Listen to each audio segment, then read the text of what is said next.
Good afternoon, Ashwin. Hi, good afternoon, Dr. Vidya. Thanks for joining. I just seen you just now, so thank you. We are about to go live. We just missed the briefing, but all the briefing is in the email already, so I hope you'll know everything. All right.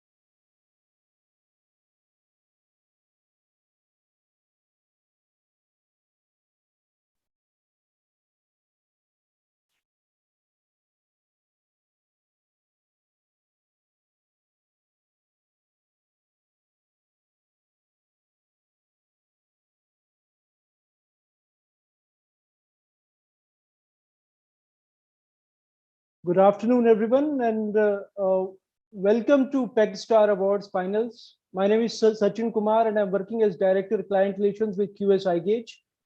The event is part of PACT 2030, which stands for Pledge, Act, Change, and Transform 2030, which is a social enterprise and has been constituted to empower academic institutions to think beyond their boundaries and care for the world.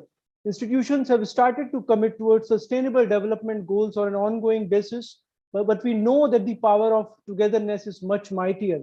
As the name suggests, PACT 2030 has a long-term vision and is a scalable model on global platforms.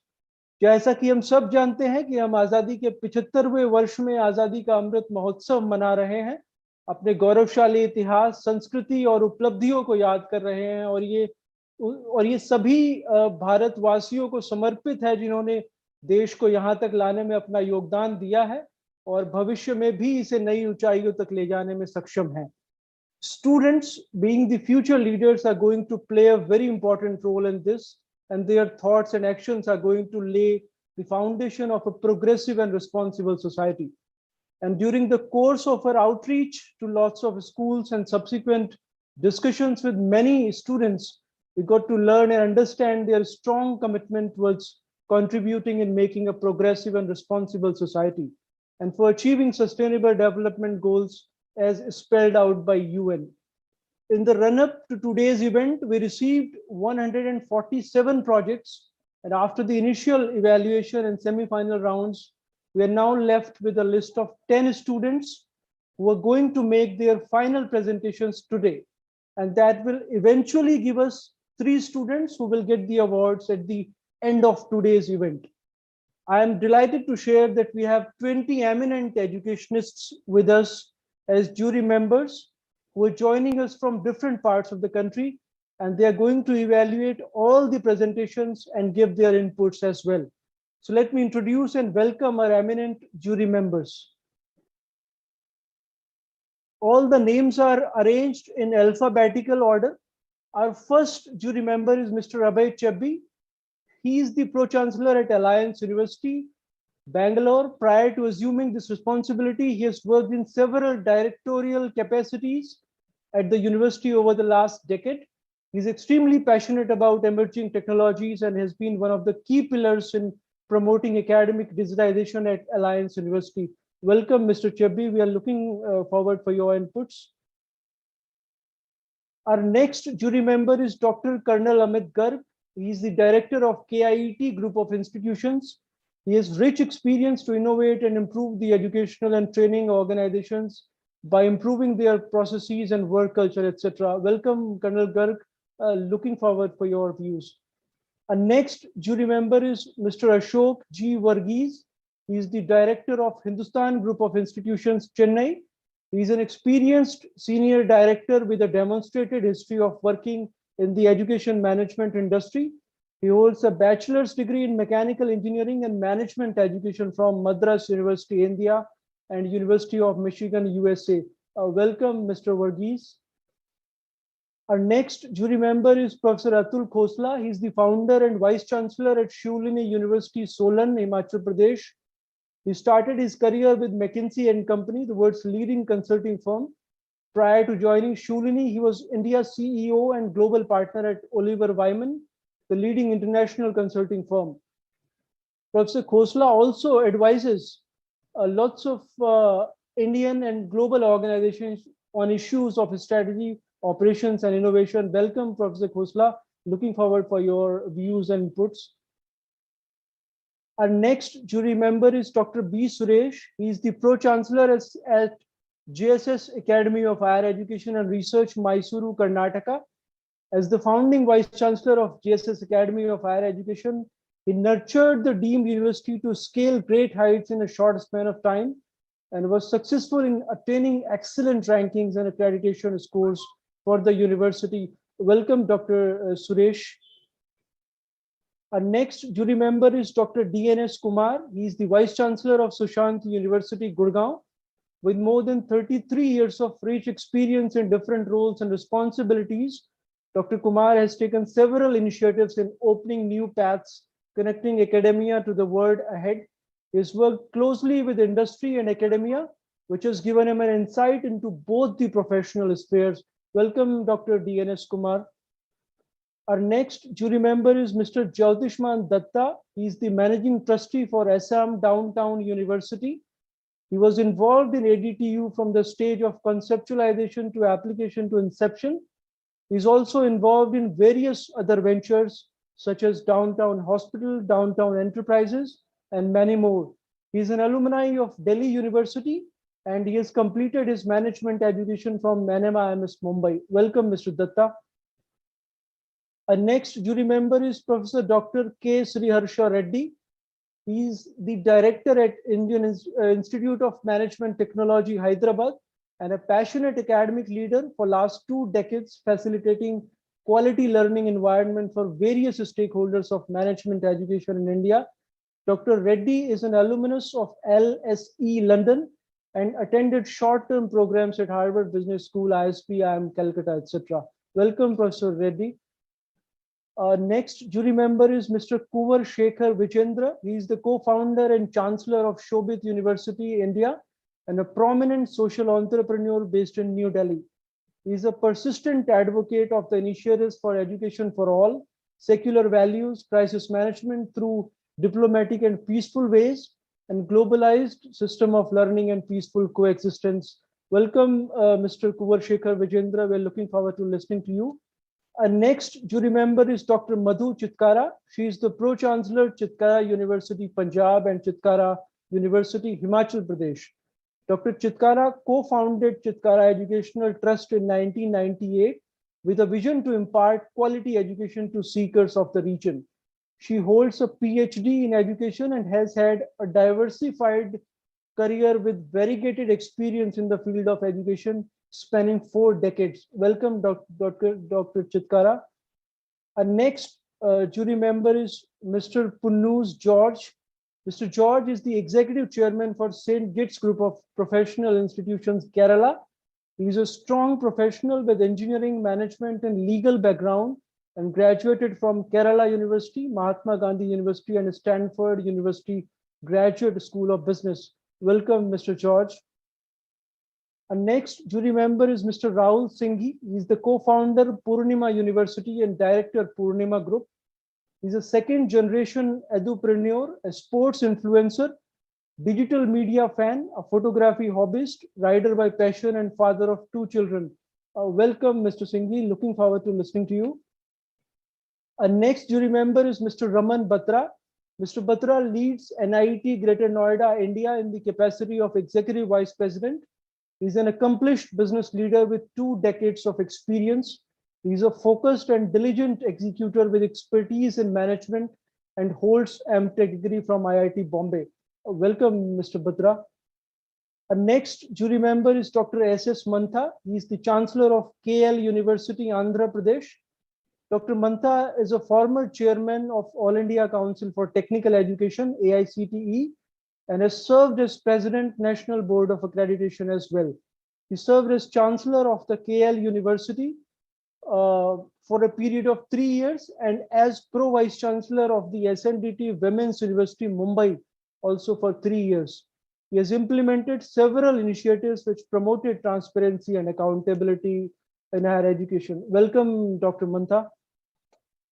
Our next jury member is Dr. S Sundar Manoharan. He is the Director General at Pandit Deen Dayal Energy University, Gandhinagar, Gujarat. He obtained his doctoral degree from the Indian Institute of Science, Bangalore in the year 1991.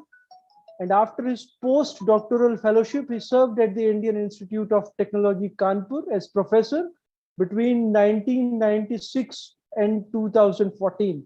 And as the Vice Chancellor of Karunya University, Coimbatore, Periyar Maniammai University, and at Satyabama University between February 2014 and February 2020. Welcome, Dr. Manoharan.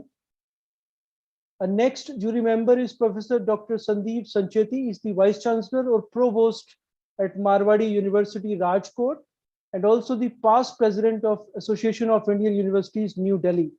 He holds a PhD from Queen's University of Belfast, UK, and an MSc Engineering from Delhi Technological University, Delhi, and BTech from NIT Warangal. Welcome, Dr. Sancheti. We are looking forward for your inputs. Our next jury member is Dr. Sanjay Gupta. He is the Vice Chancellor of World University of Design, Sonipat, Haryana. He is formerly the Dean of NIFT and founding Dean of School of Design at GD Goenka University. Dr. Gupta is an alumnus of IIT Delhi and IIM Ahmedabad. Welcome, Dr. Sanjay Gupta. Our next jury member is Mr. Sanjay Padode. He is the President and Chancellor of Vijay Bhumi University, a 1989 pass out from BITS Pilani. Mr. Padode founded DART in the year 1993, which was the first company in the country to pioneer online access to information and mail services. He's also managing IFIM institutions, Bangalore. Welcome, Mr. Padode. We are looking forward to listening to you. Our next jury member is Mr. Sanjay Gupta. He is the Chancellor of Sanskriti University, Mathura, Uttar Pradesh.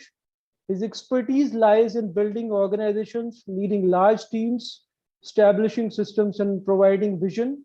He's extremely passionate about technology, which reflects in his initiatives to promote excellent skill-based learning to students. Welcome, Mr. Gupta. Looking forward to listening to you. And our last jury member is Dr. Vidya Yeravadeka. Dr. Vidya Yeravadeka is the Principal Director of Symbiosis Society, which encompasses the Symbiosis Schools, College of Arts and Commerce, and institutions under the Symbiosis International University. She is also the Pro-Chancellor of Symbiosis International University. She holds a postgraduate degree in medicine, a degree in law, and PhD in internationalization of higher education in India. Welcome, Dr. Vidya, and we are looking forward for your inputs and looking forward to listening to you. Let me now call my colleague, Mr. Dhruv Jatti, without further delay. Mr. Jatti, Dhruv Jatti is going to invite the students and moderate the session related to student presentations. Dhruv is the student ambassador for PACT Star and also the founder of Bangalore Student Community. They invest in campaigns to create young student leaders from Bangalore city. Some of their notable initiatives are like helping 85,000 plus migrants in returning home during the first wave of COVID and providing thousands of vaccination doses in the villages of Maharashtra and along the Karnataka border. So over to you, Dhruv, for the next round of presentations of students. Thank you, Sachinji, for your lovely introduction. It's great to be a part of PACT 2030. After months of hard work, we're finally here at the finals. So without further ado, let's have the first presentation from the student. I would like to invite our first student, who is Ayan Jain, who is joining us all the way from Ajmer today. Ayan, you can introduce yourself and start with your presentation. Right, sir. Thank you, Sir Dhruv. Good evening, ladies and gentlemen. My name is Ayan Jain, and I'm a student of grade 11th, studying currently at Mayo College, Ajmer. And firstly, I would like to thank everybody, and I'm very grateful for being given this opportunity to be here and present my ideas on issues that pertain to harm the environment. So my project today is Toothpills. Now, what is the problem? Every single year, 1.5 billion toothpaste tubes end up in landfills, and the plastic in those tubes require 500 years to degrade. These plastic tubes pollute the environment and are rendered useless due to lack of proper recycling technology. Not only the plastic tubes are harmful to the environment, but also the ingredients. The CFC, a colorant which is widely used in toothpaste, is toxic to marine life. A modest amount of these toothpaste may not be harmful, but when used by a large number of people, it has a disastrous consequence for marine life. Helidone pink is also an ingredient that has also been found to be extremely harmful to marine life. All of these factors have led us to the conclusion that traditional toothpaste are extremely harmful to the environment and that brushing your teeth every day contributes significantly to the accumulation of plastic in landfills and the oceans. But we can't exactly stop brushing our teeth. So what can we do? So the solution I've come up with is Toothpills. Toothpills are a great alternative to traditional toothpaste tubes because they are hygienic and environmental friendly. The toothpills are small pill-like tablets that contain a variety of useful ingredients to keep your teeth clean and fresh. All you have to do is chew it and start brushing your teeth, and it will start foaming up in your mouth. Simply place a pod in your mouth and wait for it to dissolve into wait for it to dissolve for the paste to be released. Letting your saliva help it break down into paste. Then brush as usual using a toothbrush. That's it. The tooth pill is a package in a biodegradable, eco-friendly film that is absolutely non-toxic. The biodegradable film simply dissolves and turns to water, so there are no negative environmental impacts. So the implementation program that I'm planning to work upon is my first step is to create awareness among people to stop using traditional toothpaste, and then further on research more on technology that can help that can help make me that can help the product more environmental friendly with the ingredients. And my second part of the project will be to begin with the initial production of toothpills using the research and development done. Yes, thank you. Now I'm open for questions if any of the jury members have. Thank you so much. Thank you, Ayan, for your presentation. Like Ayan said, after every student is done with their presentation, dear jury members, you can raise your hands and then we can begin with the questions. So I'm on the lookout for any hands raised. Through Dr. Sundar Manoharan and Mr. Raman Batra are waiting to ask questions. Yeah. Dr. Sundar, please. It's a very innovative idea. I just want to know whether you have done any field trials. Anybody has tried it already? Number one. Number two, did you take any approval from any agency like FDA or APSI? So I just want to know whether anybody has validated your pill. Number one. Number two, have your friends or relatives used and given feedback? Or Thank you, sir. Thank you for your question. Sir, to answer first part of your question, sir, these tablets are already existing in the market, not my tablets, but also toothpills invented by some other large corporations have also invented these pills. And sir, to answer your second part of the question, I haven't started with the production yet, and I have not seeken any cooperation from any of the major organizations, but I am working with my school to research more. I'm working along with my school, which is Mayo College, to develop and increase my knowledge more on this subject. So yeah, I haven't started with the production, but I intend to do if I'm able to gain proper knowledge in the future. I hope this answers your question, sir. Thank you. Mr. Ashok Varghese is next. We have many people who are asking questions. I think Dhruv, you can go next. Dr. Varghese? Yes. Good evening. It's wonderful to hear about your project, but my first question would be like, why do you need toothpaste in the first place? Why do you need a shaving foam in the first place? You can shave, you can brush your teeth without these things. So I think if you're talking about SDG, we need to go to the brass tacks of the issue. Do we really need these extra items? You can chew a gum if you want your mouth to smell better after you brush your teeth. So that's what I think. If today's youngsters can focus at the grassroots levels rather than take off from the midway, it'll make a lot of difference. You really don't need add-ons, which the industry is trying to fill in.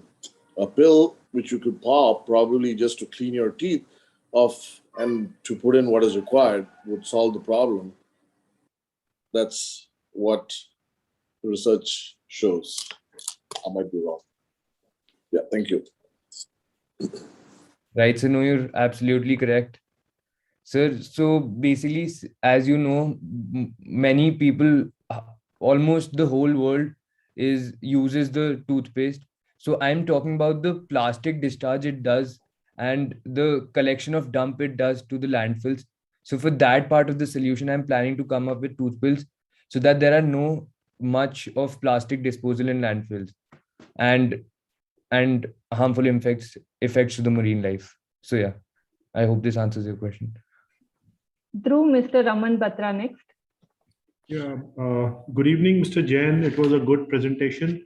I will add on to Mr. Varghese.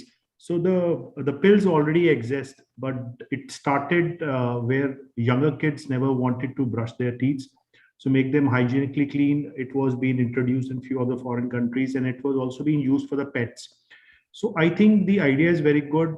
Potential is there for the country, and still our 60% of the population belong to the villages where Mr. Varghese said that a lot of people are using still traditional ways to clean their tooth. So I think it's very good, and it should be more expanded towards different segment. And if you can be more focused toward the age group you want to target, I think initially your focus can be towards younger generation. Kids below 7 years are basically facing this. That's why these have come up. And I think good initiative. Heartiest congratulations to you. It's good. Thank you so much, sir. Thank you for the advice. Dhruv, next Mr. George is waiting to ask him a question. George, sir, please begin with your question.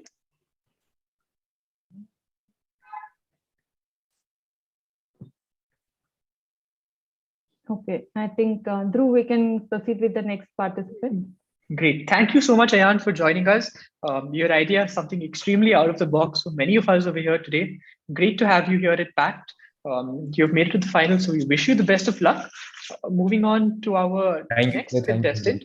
Just before we move on to our next contestant, I would like to inform the jury members that by the end of the last participant, who is Ridhima Banka, by the end of Ridhima Banka, you will have to click on submit for your Google form. Please do not forget to click on the submit button, because that is where all the scores will be entered.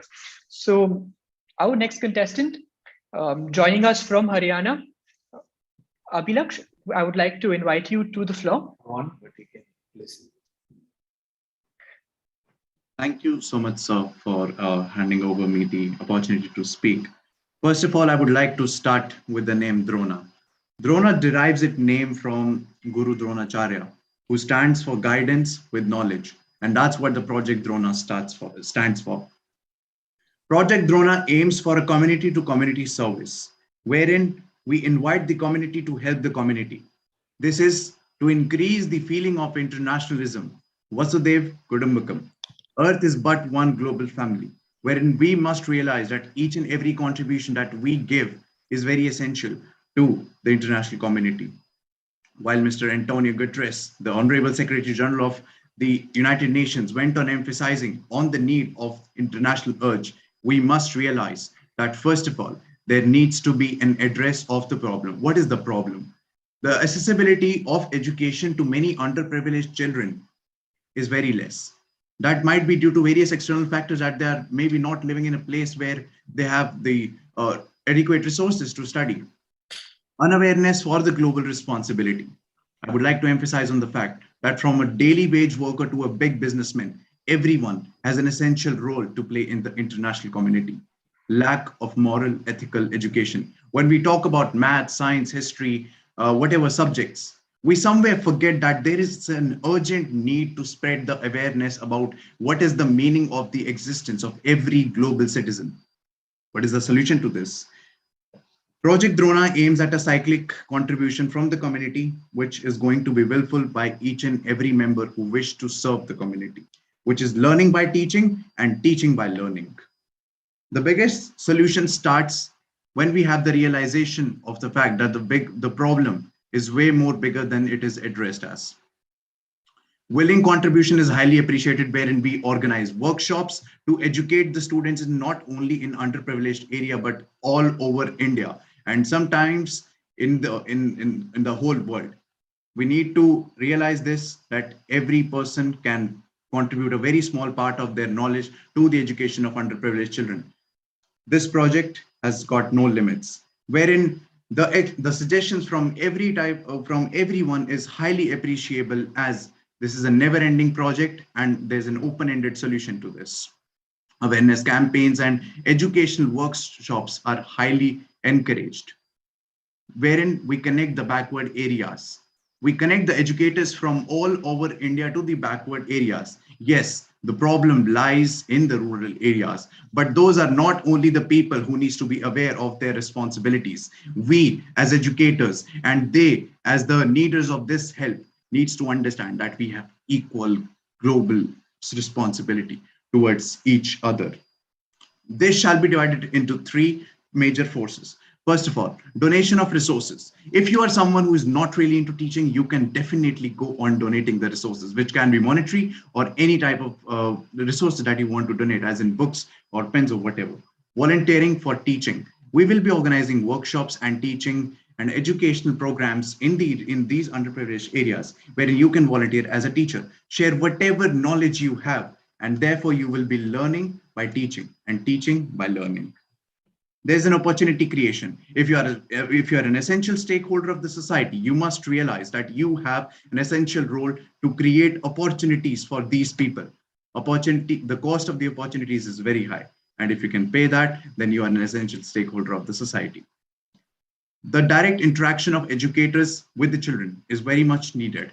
This is not going to be just a restricted boundary of the project. This is an open-ended project wherein everyone is invited, community for community. Thank you so much. Professor Ayan Jain can go with the next.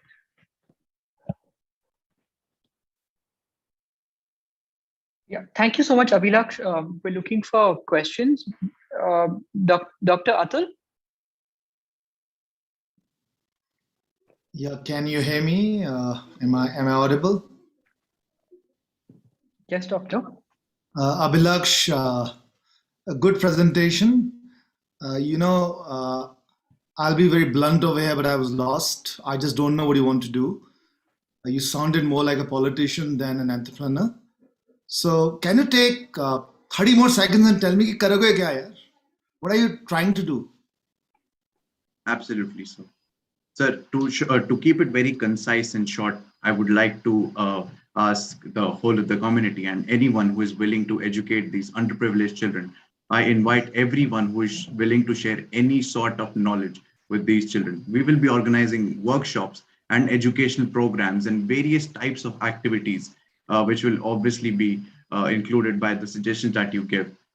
In those workshops, you'll be going to the underprivileged areas and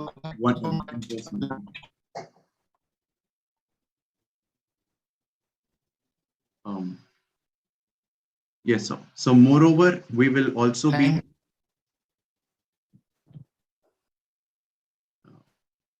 Shall I continue? Yes, please. Yes, please, Abhilaksh. Moreover, as the project is not just limited to certain aspects, we will be encouraging, if you can either way, provide opportunity to these underprivileged children, or you can donate any type of resources. And any sort of help is open for the project.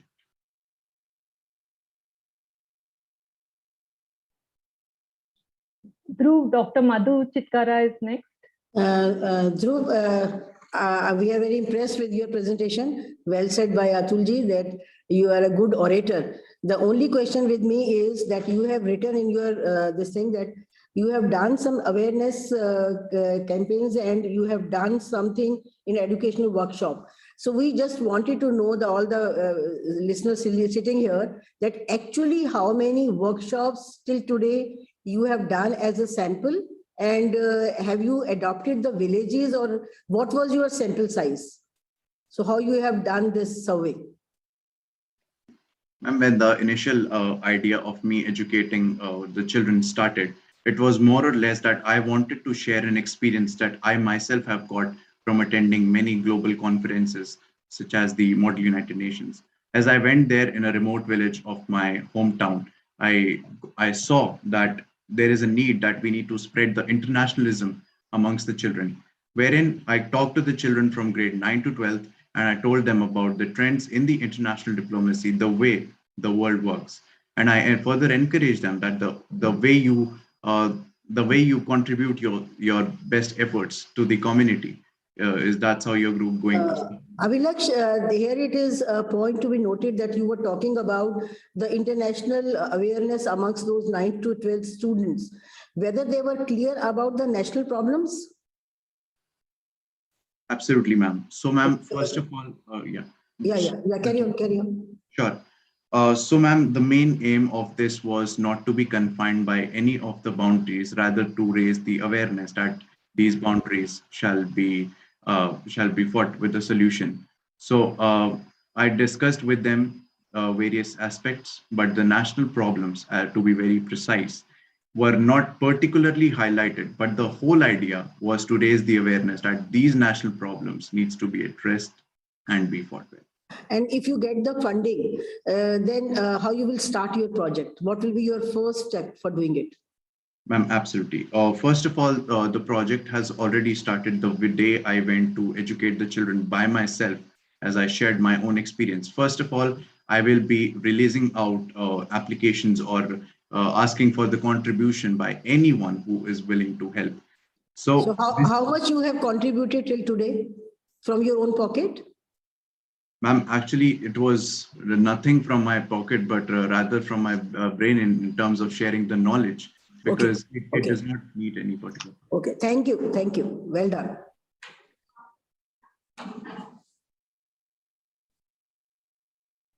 Through Colonel Garg will go next. Okay, right. Thank you.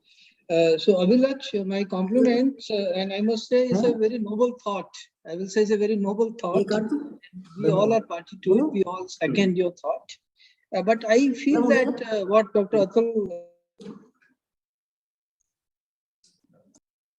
Yeah, can I carry on, please? Am I audible? Hello. Yes, sir. Yes, sir. Yeah, Avilaksh, my compliments. It's a very noble thought, very good proposal, but I think it lacks the teeth.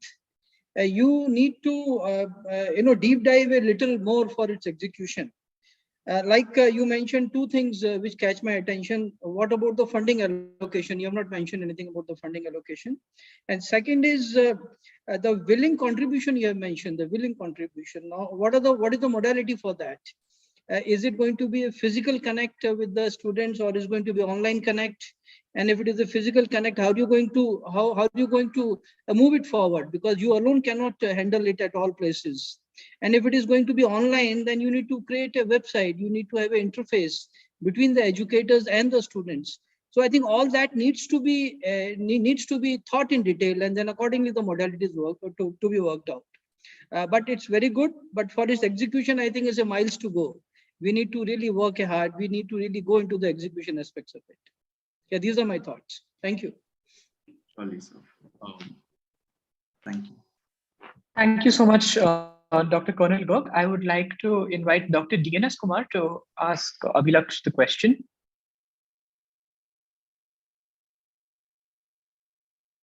Doctor, you're muted. If you could please unmute yourself. Thank you. I have no question to ask, but I have a suggestion to make to him. It's a good thought, but instead of going for a formal education wherein he was a bit confused, he was talking about whether it's a national education or international education. See, we all know national education policy, in addition of discipline focused education, talks about skill-based education, wherein carpenting, plumbing, fashion technology. So this kind of awareness you can create among the children. That is a suggestion that I have. Thank you so much, sir. Thank you so much. My Thank you so much, Dr. DNS. Abhilaksh, thank you again for joining us here at PACT. You've worked your way all up to the finals. Lovely presentation. I would like to invite our next contestant, who is joining us again from Haryana, Miss Aliya Gupta. Aliya, welcome back to PACT at the finale. You can introduce yourself and start with your presentation. Okay, sir. Good evening, one and all present here. Myself, Aliya Gupta, a student of grade 9th of Chitty Goenka World School. The SDG I have chosen is quality education, and the title of my project is Share, Learn and Grow. So during the testing times of the pandemic, majority of the schools have adopted online or hybrid models of working. And many students are learning from remote locations where there is a limited access to study material, books, or even a stable internet for students to attend their online classes. Even though it's an undeniable fact that the books prescribed by a particular curriculum cannot be replaced by any online tutorial, but still, sometimes books have very limited academic content, and it's not feasible for all the students to buy all the available books in market. And it's also not very cost effective. Also in books, sometimes the jargon or terminology used is very complicated for some students to comprehend the concepts. So mine is a very small contribution to the overall goal that each child is educated and has ample learning opportunities, and at the same time has access to academic resources from anywhere at any time. So my educational channel Aliya Put helps 9th and 10th grade students with online tutorials. The channel content contains tutorials with respect to physics and chemistry, and all the content on my channel is available free of cost with no paid material. I also try to make the tutorials from the point of view of a student, trying to include as many sub-questions related to a topic in a very simple language, while ensuring adequate content coverage as per the curriculum. My channel already has a subscriber base of 1.97k plus.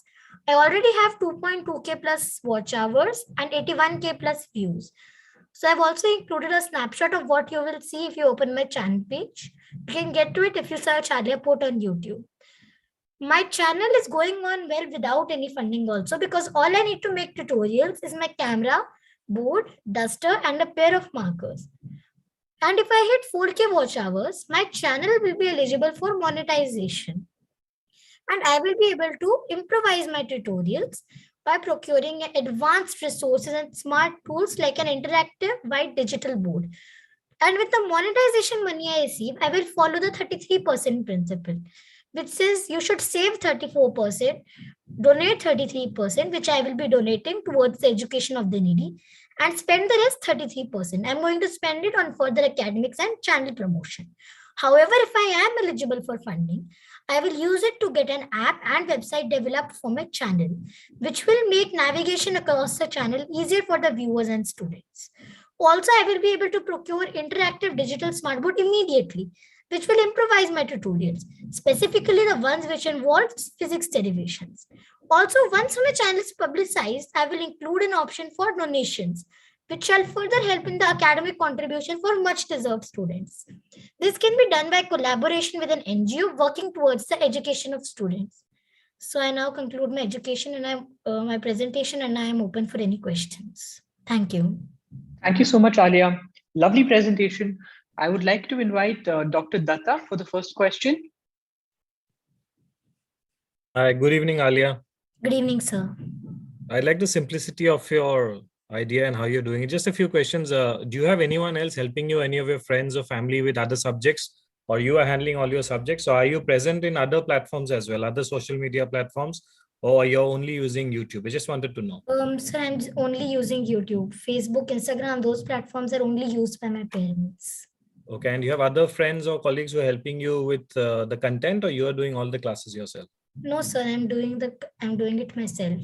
I'm making tutorials myself. I have reference books. Okay.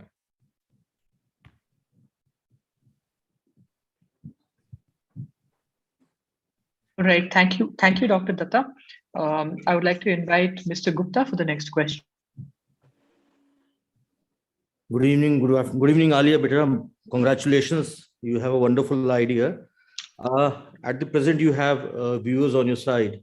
So how do you tend to answer the queries at the moment? The queries that they come? So generally, I'm making my tutorials in very simple language. I'm using layman terms. Besides, if anyone doesn't understand anything, generally they put it in the comments. And then I answer, and then I reply on the comments. That's what generally happens. And are you able to do all the expertise of the content that you have? So I'm using only authentic resources. I have resources, I'm referring to them for the content. Okay. Rest I'm collecting myself. Congratulations. Good. Thank you, sir. All right, thank you, Doctor. I would like to invite Dr. Paduri for the next question. Hi, Aliya. I think you made a good presentation. However, I have a question for you, and that is, I understand you're going to teach only physics and chemistry to the students, right? Yes, sir. That is generally my field. That's where I'm very good at. So how do you choose your syllabus, and how do you choose the chapters and concepts that you teach? So generally, I'm making the videos on the topics that are being taught in my school. Okay. So when you understand your topic in your school, how do you ensure that whatever has been taught to you by school is better delivered outside on the YouTube? I mean, do you make any value addition, or what your teacher taught you is exactly what you take to your YouTube?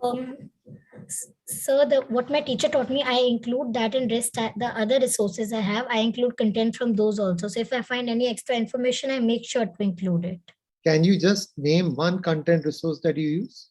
Sir, I have, first of all, I have my school books, which are written by authentic authors, like my chemistry book written by Brian Earl and physics book written by David Sang. Rest I have books from authentic coaching institutes like Allen and Career Point. Okay. And then you can always trust CBSE and NCERT book.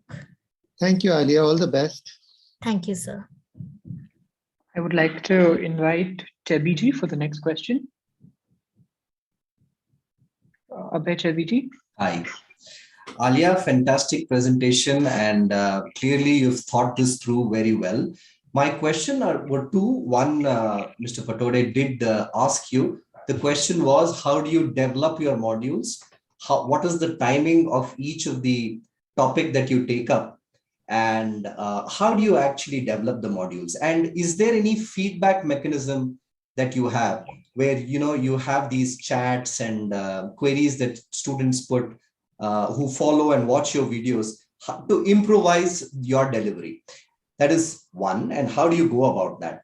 Second is, what do you envisage for yourself as this platform of yours grows and you're using all technology and you're sorted in terms of your books? What do you envisage? How will this grow? By that question, I mean, how are you going to involve more such enthusiastic, if I can call your model, you're a learner yourself. So you're going ahead and going and teaching. How do you want to involve others to make it a more sustainable model?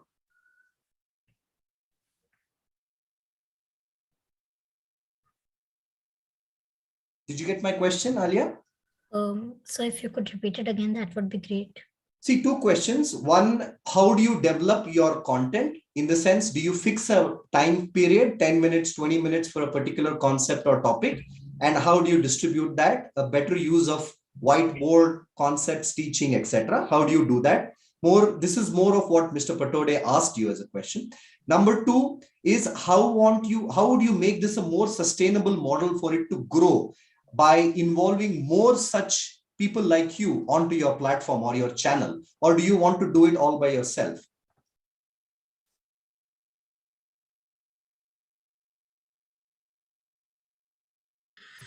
Sir, first of all, I personally feel that I should continue this all by myself. And sir, if you ask me about the content, then I have really authentic resources. I'm referring to them.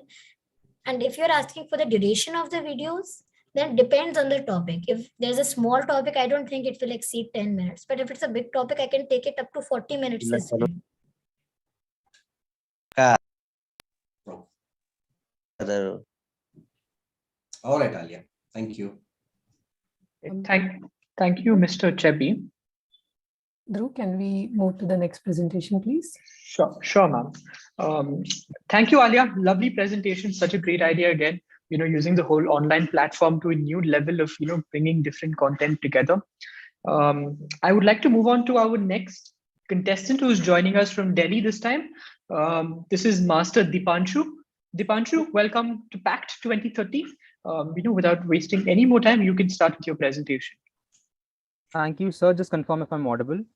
Yes, you're audible. Thank you, sir. So greetings, ladies and gentlemen. All right, I begin at 4:46 p.m. and I hope that I leave you with a call for action in the following 3 minutes. So my name is Dipanshu, and this evening I'll be pitching for a product-based project aligned with SDG 11, 12, and 13. Most importantly, 13. So can we have the next slide, please? So this is in relation to paper. Paper, something which can be crumpled upon a bad idea or something that can be thrown away after an ATM transaction. But paper has an inevitable role in our daily lives, and nobody can actually assume a day without paper. And to this fact, let me tell you that 400 million metric tons of paper is produced every year. And I know that we are moving to a more digitalized world, but our online ventures have not curtailed paper production. In fact, surveys show that paper production has actually increased manifolds in the last 4 decades, signifying that trees are being deliberately cut to meet the increasing paper needs. And that's the problem, because clearing forest cover is equivalent to the hazards of climate change. And a glimpse of what we have actually seen in the last year when people were actually struggling to get oxygen. So one solution for reducing paper production is recycling paper. But again, we have a problem there because only 40 to 45% of the annual paper produced gets recycled. And that's where my solution begins. So the solution is paper maker bucket. Because paper recycling is considered to be a mammoth industrial task, I thought, why not bring it inside your home within domestic units? Paper maker bucket is primarily a paper recycling unit, which is made out of recycled plastic and metal, and it makes usable paper from waste paper without using energy sources like electricity. Basically, it's a manual recycling model, a small scale economic model, which is suitable for old age homes, which is also suitable for NGOs and orphan homes, just to generate self-revenue by selling the produced paper.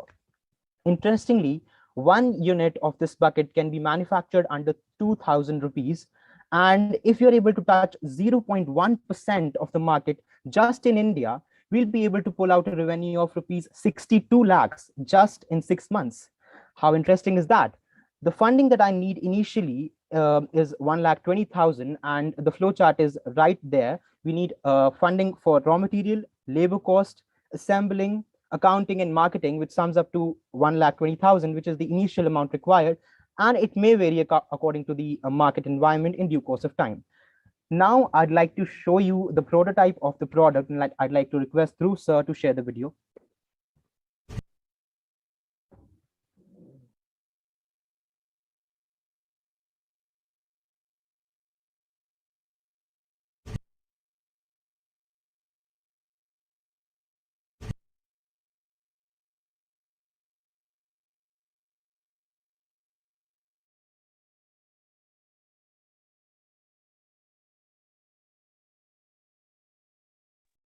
So can we have the video, please?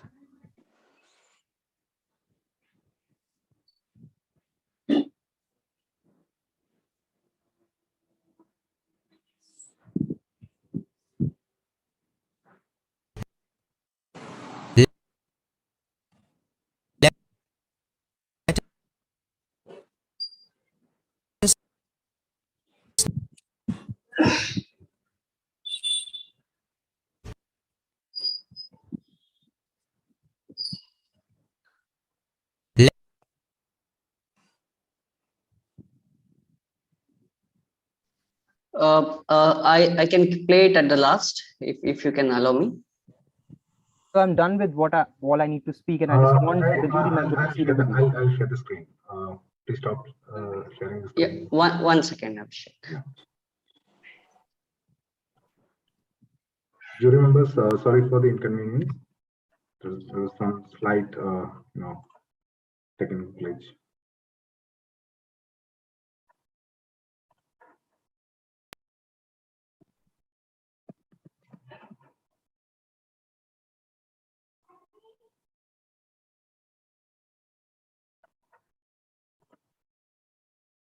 Let us know how it works. The cap of the bucket has a shredder blade attached to it. Once the container has been filled with scrap paper, the blade shreds them into smaller pieces.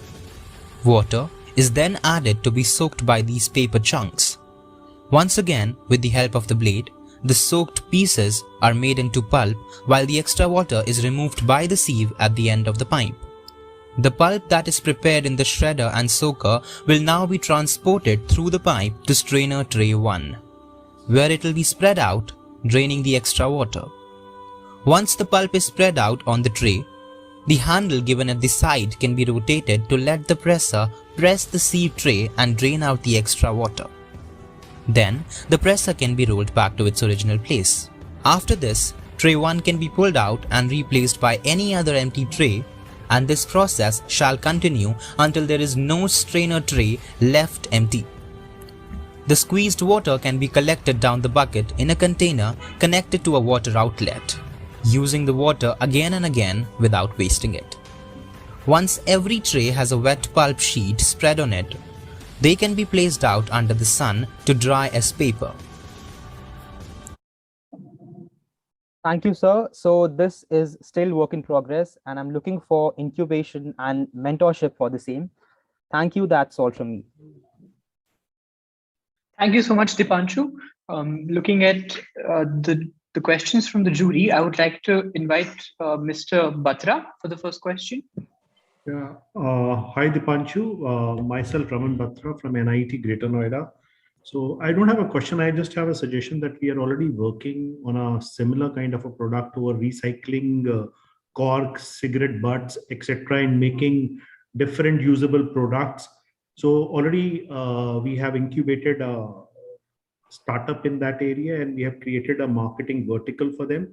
So I think offhand, if QS can line up, we can also support you with the allocation, funding allocation, incubation, and other mentoring which has been required, especially over this. Yeah, but it's a wonderful cause, especially you are aligning it to the SDG goals of 11, 12, and 13. That's very important to address this particular issue. Yeah.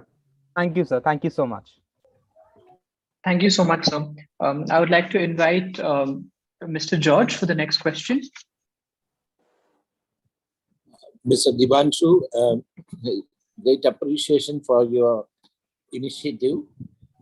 I would like to know what will be the cost, which you have said that 2,000 rupees, but if you have an idea of the breakup, because the blade and the longevity of the blade also is a question. So that is what I want to know, because it should be some tough material, because Right, it is sir. a use. Okay. Right, sir. That's a very great question, and we researched into that. So recycled metal has a specific quality that it hardens. Once you recycle metal, it hardens, and the blade of recycled metal is actually stronger than that of a new metal, than that of a new blade. So we are using recycled metal that reduces the cost and gives us a more strong blade, which can be used. The durability basically increases. One more question is the powering mechanism. Will it be enough? You are using some the powering of the rotation. Right, sir. So we are not using any power supply. It is just a hand. It is a manual product, like you use the sewing machine. You can use this bucket like that only. No, but let me also suggest now that you see, when we can substitute with some innovation, we can introduce some sort of other energy which is self-sustaining, maybe something solar or something like that, then it will be better, because people may not find spare time to do all these things. Nowadays, everybody looks at their mobile or a lot of time requirements. So So my appreciation. That's all. Thank you, sir. Thank you, sir. It's still a work in progress. Thank you. Right, thank you, sir. I would like to invite Mr. Khosla for the next question. Congratulations, Dipanshu. Wonderful idea, wonderful presentation. One question and a thought for you. The question is, have you checked whether this is a patentable idea? And do you plan to patent it? Because I think it's important. What's your answer? So it is definitely a patentable idea, and I've checked it with government sources also, because no paper recycling industry has been brought into your homes. So the idea of domesticating the process of recycling, paper recycling precisely, is very unique, and that can be patentable under my name. So your immediate next step, Dipanshu, should be go out and get a patent on your idea, okay? You can file for a design patent. Right. Thank you. Great idea. Keep it up. Thank you. Thank you, sir. Thank you, sir. The next question and the last question for Dipanshu would be from Sanjay Padode ji. Hi, Dipanshu. I think excellent job. You thought well. I just have one question, and that is, if you have tried this in a prototype, the output paper, what is its utility?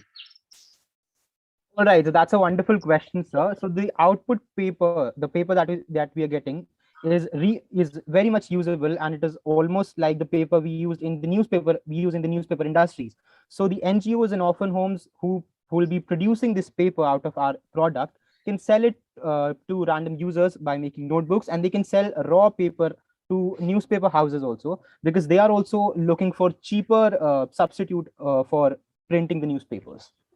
Fantastic, Dipanshu, but you got to be wary of one thing, because this can also be automated as recycling, and if it made economic sense, then currently the world would be using it. So there has to be some deterrent here. The newsprint which is used by newspaper houses is not recycled. It is yet coming from trees. That's the reason why you're cutting trees and your data is correct.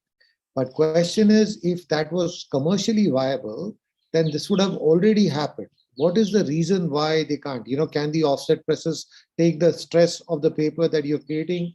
Has that been tested? I think you may just want to consider that, on this project. I'm understanding your point, sir. And the survey by UNEP clearly mentions that paper recycling is considered to be a mammoth industrial task. And that is why the annual recycling rate is just 40 to 45%. So I just want to bring it to domestic houses, to domestic boundaries, so that it can be made a bit easier and that a bit more doable.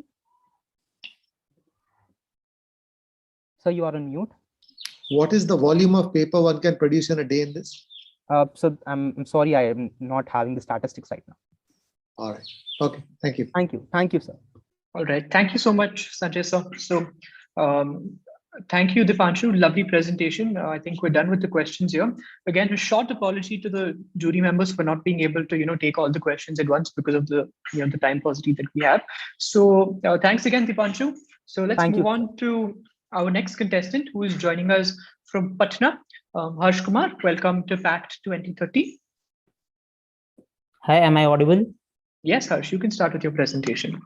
The name of my project is Akash Initiative. The Akash Initiative is a social mobility mission to transform the life of future bright low-income students from developing and emerging economies. What are the problems Akash Initiative seeks to? Young people from low-income rural communities are not getting access to world-class education and employment opportunities. Like we all know, potential is everywhere, but opportunity is not. Accident of birth prevents too many young people from pursuing their ambitions and getting most of their talent. But at Akash, we know it doesn't have to be this way. The second problem we are focusing on, unemployment creates poverty due to the loss of income. Unemployment is one of the biggest problems that are confronting the Indian society. Hence, poverty and unemployment are precise problems in India. Around 1/3 of the people do not have the basic resources for the survival, but the poor have a strong desires and initiate capability to come out of poverty. An unemployed person has no means to earn money and cannot fulfill his own and his family's basic need. But for example, when a person is jobless, he cannot earn better income, and due to the lack of income, their families cannot meet living expenses. So what the solution Akash Initiative seeks to create an e-access platform where resources and content can be aggregated, curated, and brought together through an open source platform, a rollout of an hybrid social technology and human interaction, creating a platform that has an impact of scale. Grow into a magnet and sustainable movement, creating a scholarship funding for world-class universities opportunities. We mostly focus on financial literacy, entrepreneurship, and future relevant skill, because as we know, in nowadays financial literacy rate in our country is very low and unemployment rate is very high. In today's generation, a student knows how to earn, but they don't know how to spend. If we teach financial literacy to the students of nowadays, then we can see a much better economy in future. And today's people are running for jobs, but if the person is jobless and he knows the basics of entrepreneurship and some future relevant skills, they can start up something of their own. And it sees the motivation for improvised and unresourced student communities, equipping young people with skills, knowledge, and exposure to transform their life. The Akash Initiative straddles education and livelihood intervention by creating a new talent pipeline that is both meritorious and deserving. If we talk about fund allocation, in starting, I need approx 1 lakh to create a prototype that will help me to build a leverage collaboration with premier universities and create a multiple stakeholder scholarship fund. Thank you. And I am open for questions now. Thank you, Harsh. A lovely presentation, interesting prototype that you have ready for all of us to hear. I'm on the lookout for any questions. Yeah, Kunwarji, I see your hand raised. Would you like to ask Harsh a question? Yeah, Harsh, nice initiative. First of all, congratulations. You are talking about financial literacy. Yeah. How it will be connected with employment? There are two problems I'm focusing on. First is poverty, and second is financial literacy. If we teach financial literacy to our upcoming generation, if they know how to use their finance in a better way, we can see a better economy in our future, which will help us to grow from poverty. Okay. Apart from presentation, have you done some other homework on the same? Have you started this project, or you are still looking for some investment for the same? Then you will start a prototype? I have just an idea and a plan. I need is investment for the prototype. Okay. Harsh, I would like to advise you, there are many universities in the country, those who are working in this direction with a lot of scholarships. I think you should start writing to them, and they will love to fund, not only give a scholarship, fund your project also. My good wishes to you. Okay, I will, sir. Thank you. All right. Thank you so much, Harsh. Looking for any questions from the jury, any other questions that are there for Harsh? Would like to invite the jury members who haven't asked any questions yet. Yes, Dr. Vidya. Yeah, so Harsh, first of all, let me congratulate you for thinking about a population that really requires, this kind of help. My only question to you is, will they have access to your e-access platform? Because that is the biggest challenge that, our country also faces, right? Yeah. So how are you going to mitigate that challenge? How will how will students who actually require scholarships have access to the platform that you propose? The content on the platform is absolutely free for all of them. And we take tests for a scholarship if we found any eligible student who is meritorious and deserving for the opportunities. We will give end-to-end support to them to get into his likable universities or to build a startup. We will help them in every possible way, as financial or in network. I hope you get your answer. Thank you. All right. All right. Thank you so much, Harsh, for your presentation. It was great to have you here at PACT. Lovely making it to the final round over here. So let's have a look at our next contestant for today, who is going to be joining us from Greater Noida. And we have Ira Ali. Ira, welcome to PACT 2030. Good evening, everyone. I'm Ira Ali, and in the next 3 minutes, I shall be speaking about my proposal, which is contributing to SDG 3, which is about improving the health and well-being of the people. Now, I would like to start by sharing the problem that I want to address. People lack correct and complete information related to health. Different places have different problems and different solutions. The information people get is often from the unreliable sources, and the information is not actionable and easy to understand. So what can we do about these problems? My solution to these problems comprises the following. By creating a social movement by people, by developing student video volunteers, by developing short videos highlighting the local issues and local solutions, and generating a dialogue for improving health. Then this is my implementation plan with estimated cost and time period.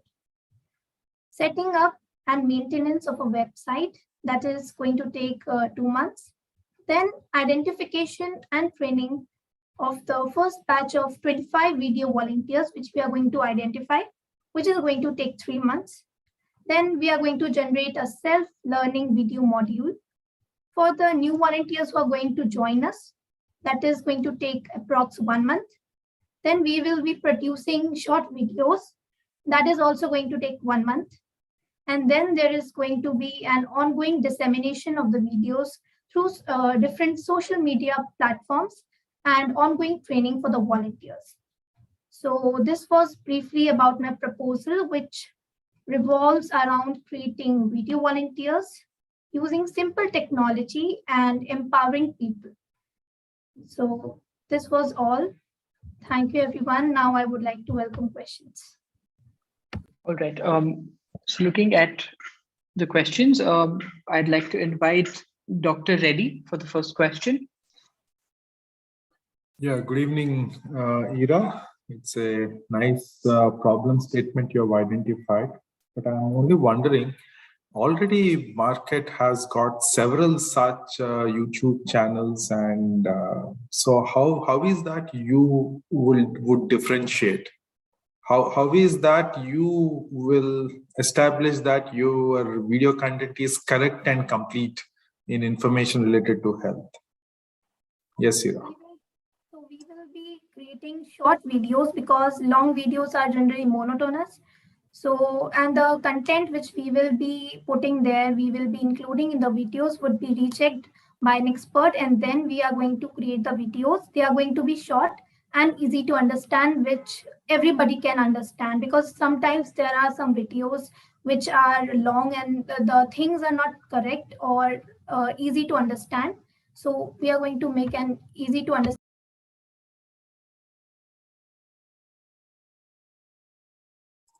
Ira, I was asking about how will you stand out of the clutter, and how will you bring the authenticity to your content?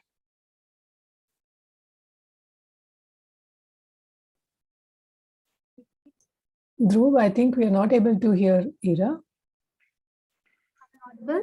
Yeah, yes, Ira, you're audible now. Sir, can you repeat your question?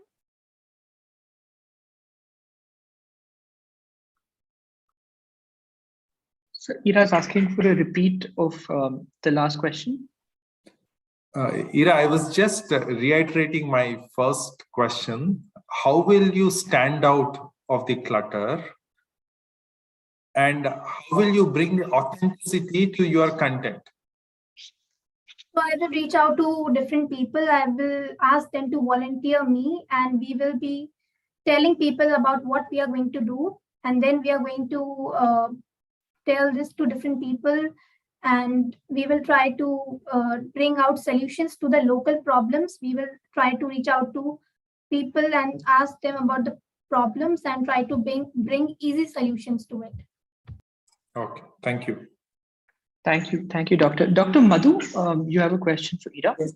Ira, good job done. And just I wanted to ask the same question Dr. Reddy was asking, that there are so many YouTube videos by the experts in this field. The doctors have given so many videos, and I think during pandemic, there were so many. So how you will be different from them, first? Second, you have asked for the funding of, I think, 1 lakh rupees. And how you will make this project sustainable, and what is your break-even time? So how many years or how many months you need to reach to this stage to earn from the market? And what is your say on it, Ira? First of all, I have the funding. So the funding which I will be getting, I would be using that. And there would be ongoing video production and uploading of videos. So it will take time to generate some money from the other sources. And that would be continuous. So we will be able to do that. And to stand apart, there are many videos uploaded by doctors. But the thing is that maybe the people, the vulnerable groups are unable to understand that, or that particular that information is not, they're unable to get it. So in easy to understand language, in the language in which they can understand, by making the video effective, we will try to differentiate us from others. So till today, how many videos you have made? Ma'am, I have made many videos, and I have tried. Ma'am, am I audible? Yeah, you are audible. Ma'am, I have made many videos, and then I've sent whatever I have told in that videos, I've sent it to multiple people, and then I have taken feedback from them whether it was effective or not, and how can I make it more effective? What all can I add to it? So in your team, you are the only one, or you have a group of people with you? I will be there with my classmates, and I will also tell them about this. And there would be a group of people who would be making the videos. So I will be doing the work in a group, as a team. Okay, Ira, best of luck. Well done. Thank you, Dr. Madhu. Mr. Raman Batra, you have a question for Ira? Yeah. Good evening, Ira. First of all, congratulations in thinking on the lines of healthy and fit India. That's the national mission also. So being you based out of Greater Noida, we are based out of the Greater Noida, we like to support your initiative. We have an in-house digital team with a studio where you can record your videos on a higher quality content, and you can upload. So the differentiator what you can create is we can also help you doing a lot of courses which are available online to make your better digital content. My all best wishes to you. Thank you. Thank you very much. Right. Thank you so much, Ira. I think this is what all PACT Star is about, connecting the students to to different people in the eminent and prominent field. Such a great way of networking between the whole educational system. So thank you, Ira. Looking at this lack of time, we'll move on to the next contestant. Joining us now again from Bhopal this time is Keyur. Keyur, welcome to PACT 2030. You can start with your presentation with an introduction. Yes, sir. Good evening to all the jury members present here. I am Keyur Bhargav of grade 10th from Delhi Public School, Kolar Road, Bhopal. My SDG would be sustainable development, renewable energy, and my project title is Solar Thermal Energy Storage Bank using cheap phase change material during for low cost hot water chula during non-sunshine periods. So problem statement for my solution is to design and development of a solar thermal storage bank using phase change material, which is basically PCM. So solar energy, which is commonly used for electricity generation, and to store solar energy in thermal heat by cheap way of PCM, and to reduce overall cost by replacing the battery inverter system.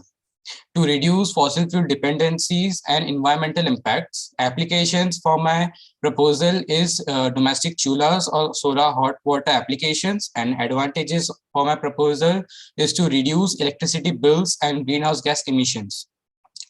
Solution for my proposal is PCM, which is phase change material. Phase change material has a large latent heat during solid liquid phase transition. It provides a great density of energy storage with small temperature differences between storing and releasing energy. Thus, latent heat of PCM stores thermal energy for heat storage purposes. Funding allocation and implementation for my proposal is basically, I'm just going to explain the diagram. We use sun's solar energy and convert it into solar electricity with the help of photovoltaic panel. The electricity generated by the PV panel is used by the heating element to heat up the PCM present inside the container. The woven cage of copper or aluminum is used to dispatch the heat into the PCM, so better heat dispatching takes place. A spiral copper tube is used so that a long duration of water flowing and a large surface area is provided to the water to absorb a good amount of energy from PCM and to insulate the PCM. We use a high temperature insulation and funding for my proposal is of 90,000. Thank you for all the jury members for patience listening, and I'm glad to answer your queries. Thank you so much, Keyur. I would like to invite Mr. Datta for the first question. Hi, good evening. I like the concept of an idea. It's actually workable, but I have a few questions regarding this prototype. This prototype, you have designed it yourself. Is it from an open source? Do you have the expertise to fabricate it yourself, or you would want someone to fabricate it for you? Just the basic, how do you want to go about regarding making the prototype?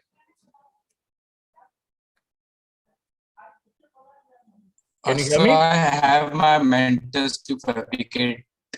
So I have my mentor and my school teacher for fabrication of this prototype. So who's designed it? It's from an open source, or you all have designed it? So am I audible? No, sir. Me and my mentor, my mentor has helped me to design. Okay. All right. Thank you. I would like to invite Dr. Sancheti for the next question. Yeah, thank you. Keyur, a very good idea. And you have brought in some new, you can say, principle to do something. But my question is of fundamental type. You are showing in your prototype that you will convert solar energy into electricity and then use that electricity to heat out the water. Why is this? Because you will lose the efficiency in the system.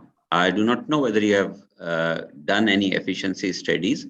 If so, share that. And why these two steps? Why not straight away solar thermal for whatever you intend to do?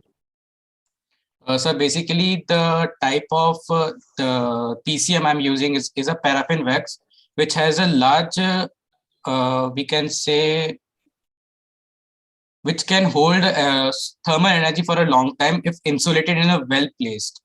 It has a large latent heat. So when we are using sun's solar energy to convert into electricity, basically I'm using the heating element, the energy for the heating element to heat up the PCM. Yeah, so like we heat water in case of normal water heating, solar thermal as we call it, why can't you do it for paraffin wax? No, sir, we are using paraffin wax, not the water. Agreed, but you can straight away heat it. So that's a suggestion I wanted to give you, because otherwise the system's efficiency will be down. And if you have any parameter on efficiency, share it. Otherwise, you can continue with the further studies in terms of efficiency. Okay. Okay, sir. So all the best. Thank you. Thank you, sir. Thank you. I'd like to invite Dr. Sanjay Gupta for the next question. Hi, I am also carrying on from where Dr. Sancheti was saying, because you are converting solar photovoltaic into electricity, which you are using to heat water. So basically, conversion of a photovoltaic is about 1.5%. And from there, you generate electricity. And again, you are heating the same water, which you go into it. So that needs to be looked into.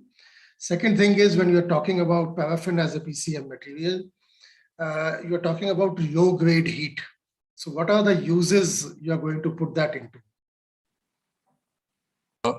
Sir, we are using PCM. So basically, this PCM will hold the heat throughout the time. Just like if I am putting it in sun for 24 hours or for 8 hours also, it will hold the heat till night time, and then we can use it for heating up our water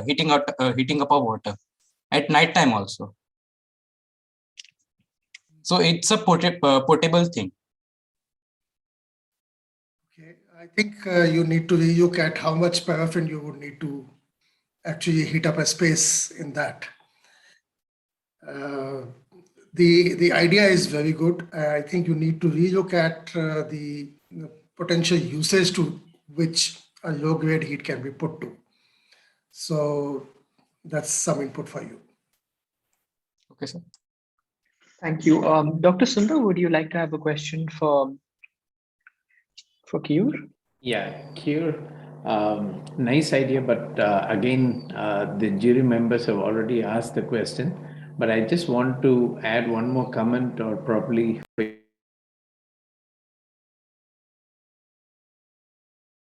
I think we lost Doctor here. Paraffin wax is a good PCM material, but do you have other alternatives? This may work in some of the tropical areas, but if you go to colder regions, the conversion may be different. So you may like to think about it, just a suggestion and a request. Okay, so I will look into it. Dhruv, can we move on to the next presentation, please? All right. So sorry, jury members. We're getting more than about 4 or 5 questions for each student. I'm going to try and balance it out as much as I can. Thank you, Keyur, for your presentation. Lovely having you here at PACT. We'll move on to our next contestant. Joining us from Bengaluru, we have Meghna. Meghna, welcome to PACT 2030. Hello, sir. Great to be here. And hello, everyone. I'm gonna thank you for the introduction. I'm gonna take this opportunity to talk more about myself. So I'm an ex-NCC cadet, and we have a 10-day mandatory camp, CATC camp, as we call it. And there we had people from all walks of life come in and talk about the problems that are facing our world today. So there I met Dr. Astha Goel, who spoke about unsustainable menstruation. And from there I learned about it actually. So she told us that unsustainable menstrual products, which mostly include plastic pads and tampons, can cause a lot of infections. Tampons can cause toxic shock syndrome, and Dr. Archana Bajaj also says that wearing these pads for plastic pads for long years can also cause accumulation of dioxins in the body. And not only for our health, it's also bad for the planet, as these one pad is equivalent to 4 plastic bags, and this plastic just stays in our biosphere for 800 years, and that's scary information, because our great-granddaughters, our great-great-great-granddaughters will live and die, and our menstrual waste will stay there. And it's scary to comprehend it, isn't it? And also they have recurring costs. The next one is going to be even more shocking, but the taboo around this whole topic, menstruation, also and the recurring costs also affect the affordability and the accessibility of these pads, because there are women and girls who don't want to burden their families by asking for pads again and again. It's a sorry state. But sustainable menstruation, as I found, is a really good way to address all of these problems. And most sustainable menstrual options are reusable. Thus, they tackle all of these problems, and they don't have chemicals. But they can be super expensive initially. Their initial cost could be I've seen pads for 1,000 rupees for one pad. I mean, I've used that. So DIY cloth pads is our idea to, tackle this problem. So for 4 pads, I mean, there'll be for just 100 rupees, women will be able to buy 4 pads. We want to bring that down to 10 INR per pad, but then that's for later. I'll add it later. And we also have a transgender unit under us who is working to prepare and arrange these pads, these kits. Actually, it'll have all the fabrics. I have a few samples with me right here. This is hand stitched. This is also hand stitched, and this is machine stitched. So I have only 3 samples with me. The other samples are with the unit, and also we are also trying to change lenses on how we see the whole period cycle. Let's discuss of let's say that a menstruator who has a heavy flow in general has to use 20 to 25 period products for her whole period cycle, and then even if the pad costs 2 rupees, she'll have to spend 50 rupees for her whole cycle, which is super expensive for people who are from impoverished backgrounds. Thus, all menstruators. Meghna, you have 1 more minute to conclude your presentation. So I request you to move to the funding allocation part of it. Yeah, surely. So it'll just cost 1 second. So even if people have scanty flow or even heavy flow, everyone, they have to spend only 4 rupees for their whole cycle. And our vision with this idea is to bring the pads cost down to 10 rupees per kit.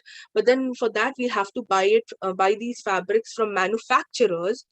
That is, we'll have to buy it in tons. And for that, we are planning of building, a connection, a web of, student NGOs. We want to connect all of these student NGOs. We want to first, sell them, first make as many mistakes as we can, because obviously our first product will never be our last product. So we want to play these small games first. That is why we want to sell it to NGOs first and see what is the reaction. And we want to connect these NGOs, thus they can invest in this project, and we all collectively can invest in this project and can buy from manufacturers and bring the cost down. That is our mission with the later part of the plan. The piloting is done. We just want to see how this fits in the bigger society. And we also want to fix gaps, look at our gaps, look at our mistakes. What are we doing right now? And yeah, that is our idea. Any questions? Great presentation, Meghna. I'd like to invite Mr. Sanjay Padodi for the first question. Yeah. Hi, Meghna. I think you made a fantastic presentation. I could see the passion in you, and kudos for that. I just want to offer, it's not a question, Jagdish School of Management, which is in the neighborhood of Bangalore, which is your city. I think we do something for Save a Girl Child, and we would be interested because we're also working on entrepreneurship. We would definitely be interested in incubating this venture. So you can take our coordinates and reach out to us. My email ID, we would love to help you on this and to scale it up. It aligns with our mission completely. Thank you. Thank you so much, sir. We were actually... That'd be great. Dr. Vidya, would you like to go ahead with your question? Actually, I have many questions, but first of all, I think the cost for which you have worked out this whole model is great. But Meghna, there's a couple of questions. I think some of the statements that you're making, I don't know if you have any references to those statements that you have made. Yeah. There were some very bold statements that you made about sustainable, so those are the words that, do you have references? My first question. My second is, initially women used cloth pads and there was a social taboo because they had to wash these, and therefore then it moved on to something that, were disposable. And now you see there are so many, the movie Pad Man, and there's so many such NGOs that have come up with, very, very cheap pads that can be distributed. Some of them even distribute them free in the villages. So how will you dispose? How will a woman dispose this pad? The cloth pad that you're talking about? this is reusable, thus it can be washed. So have you thought of exactly? So which means the washing angle for which actually new pads were created, you're going back to the same cycle. And have you looked at the social angle of this? Because the biggest problem in India today is the social angle of the whole, of a woman who's menstruating. I mean, in rural areas, we know that there's, kept out of the room or sometimes out of the home. They're not allowed to sleep in the same bedroom as the husband sleeps and not allowed to cook and all that. And this happens because they were using cloth pads, which they were washing. And when that cloth pad went for drying, that's when the whole house knew that the lady is menstruating.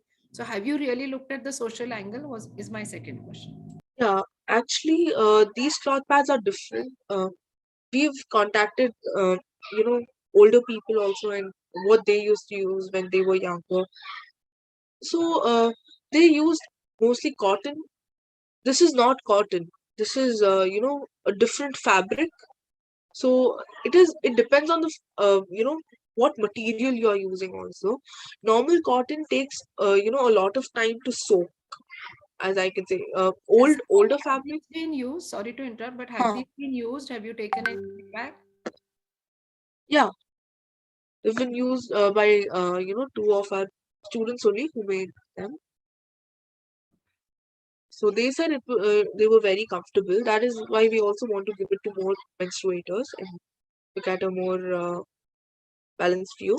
So it depends on the material you are using also. So as you can see, I'll just demonstrate. There are 3 fabrics that go into making it. So the first fabric, is it visible? My camera visible? So the first fabric, will pull the fluids. Like it cannot soak anything. The second fabric will absorb it, and the third fabric is a leak-proof layer. So have you consulted? Which gynecologist have you consulted? Yeah, we are sending it for testing. We actually watched a lot of research. We did a lot of research on what fabrics other companies use, and we are we took a lot of inspiration from them. So other companies, Pre-Safe is there in the players list, and Repad is there. So yeah, we have not consulted them, but we have called them. And we've asked them what fabrics that go into these pads. Thus, we've searched for the same fabrics in retail. And then the third fabric is a leak-proof layer. So it is not only about cloth, it is also about what material of cloth we are using. Thus, I think it could be it makes us different from normal cloth, I can say. That is what I was right. Yeah, Meghna. I think you have answered Dr. Vidya's questions. So so looking at the small time crunch that we have, thank you, Meghna, for your presentation. We will move on. Yeah, Meghna. Sorry for being too long, I guess. Yeah, please cut it short into 30 seconds and conclude. Yeah, and also about the statements, right? Infections and all. There are a lot of news articles on this, and I couldn't add it to the PPT, sadly. But then there are a lot of references from there, and I could also show Dr. Archana's work on this, Dr. Archana Bajaj, if you would like to check it out.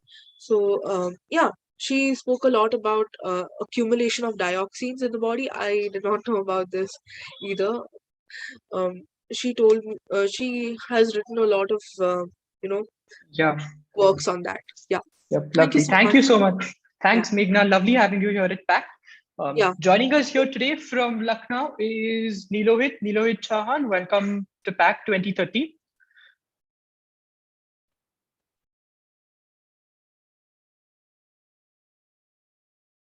Nilohit, are you able to hear us? Yes, sir. Yes, sir. Hi, Nilohit. Hi. You can Hello, start. ladies and gentlemen. My name is Nilohit Chauhan. I am from grade 10, Lucknow. My project works in the Sustainable Development Goal number 7, which is affordable and clean energy. My project's title is hydrogen as a fuel. So energy is, as we know, one of the most, if not, is one of the most limiting factors of a developing country like India. And as our country grows and becomes more independent on electricity, our sources of electricity become more and more strained. To remedy this, India has tapped into nuclear energy, but it is only 3% of the total energy that is produced by India. Around 60% of the energy produced by India is produced using non-renewable fossil fuels. And around 82% of all these fossil fuels are imported, which is not very good for the economy. My suggested solution to this is hydrogen. Now, why do I think hydrogen is the solution to all this? Well, simply because hydrogen is extremely energy dense, it's eco-friendly to produce, and is roughly 3 times as powerful as petrol or diesel, and is almost 3 times as efficient. Now, my implementation of this is with the help of electrolysis. Now, there are two methods of producing hydrogen. One is photoelectrochemically, and one is electrolytically. Now, photoelectrochemical process is still in research and development, so cannot be used for mass production of hydrogen, whereas the electrolytic process or electrolysis can be. Now, in the implementation, this is just how my my idea works, is water from the sea is taken and put into the electrolysis machine, which converts the water into hydrogen and oxygen individually. This hydrogen and oxygen is fed into a combustion generator, which converts this into electricity. Some amount of this electricity is siphoned off and sent to the electrolysis machine, because electrolysis requires electricity to function, and the excess that is not being used by the electrolysis machine is sent to the main power grid, or RLDC or the SLDC, which then distributes the electricity to homes. Now, for funding, the entire project will cost roughly around 1,20,000, as I will be prototyping and making a whole design that can be easily 3D printed and not have to go through the process of machining aluminum and metals and such. I am open to questions now. All right. Thank you so much, Nilohit. We'll start with Atul Koslaji. Do you have a question for Nilohit? So Nilohit, congratulations. First of all, a very noble idea. I think it's, if you can make it happen, you'll change the world and how we use fuel. I'll have one observation and a question for you. The observation is, I don't know whether you know, but billions of dollars are being spent on this research on how to use hydrogen as a fuel. And you're talking about a funding of 20,000. So while I'm not discouraging you, you might be, the future Thomas Alva Edison of the world, but you might be a little unrealistic. So the question I think related to that is, do you have any prototype, or it's just an idea in the air? So And at the moment, it is just an idea, but if with proper funding, Nilohit, let Atulji just complete his question, and then you can answer it. Oh, I'm so sorry, sir. Yeah. No problem at all, Nilohit. So it's clearly a prototype. I'll encourage you to start looking at why this idea will be different from any other ideas that are there floating in the world. And the question to you is, have you done research? Have you gone out and seen the research papers, or have you seen prototypes of what's happening across the world on hydrogen as a fuel? Yeah, so right now, hydrogen is currently being used for vehicles, but not on a mass scale, as hydrogen is rather expensive to be used as a fuel. At the moment, Tata has just commissioned the construction of 15 hydrogen powered buses. Toyota has a vehicle that runs off of hydrogen, but my plan isn't based on making hydrogen engines. It is to make a generator that uses hydrogen as a fuel, and it to be efficient enough so that it can self-sustain itself. So Nilohit, I'll again repeat. I understand where you're coming from. It's not for automotives.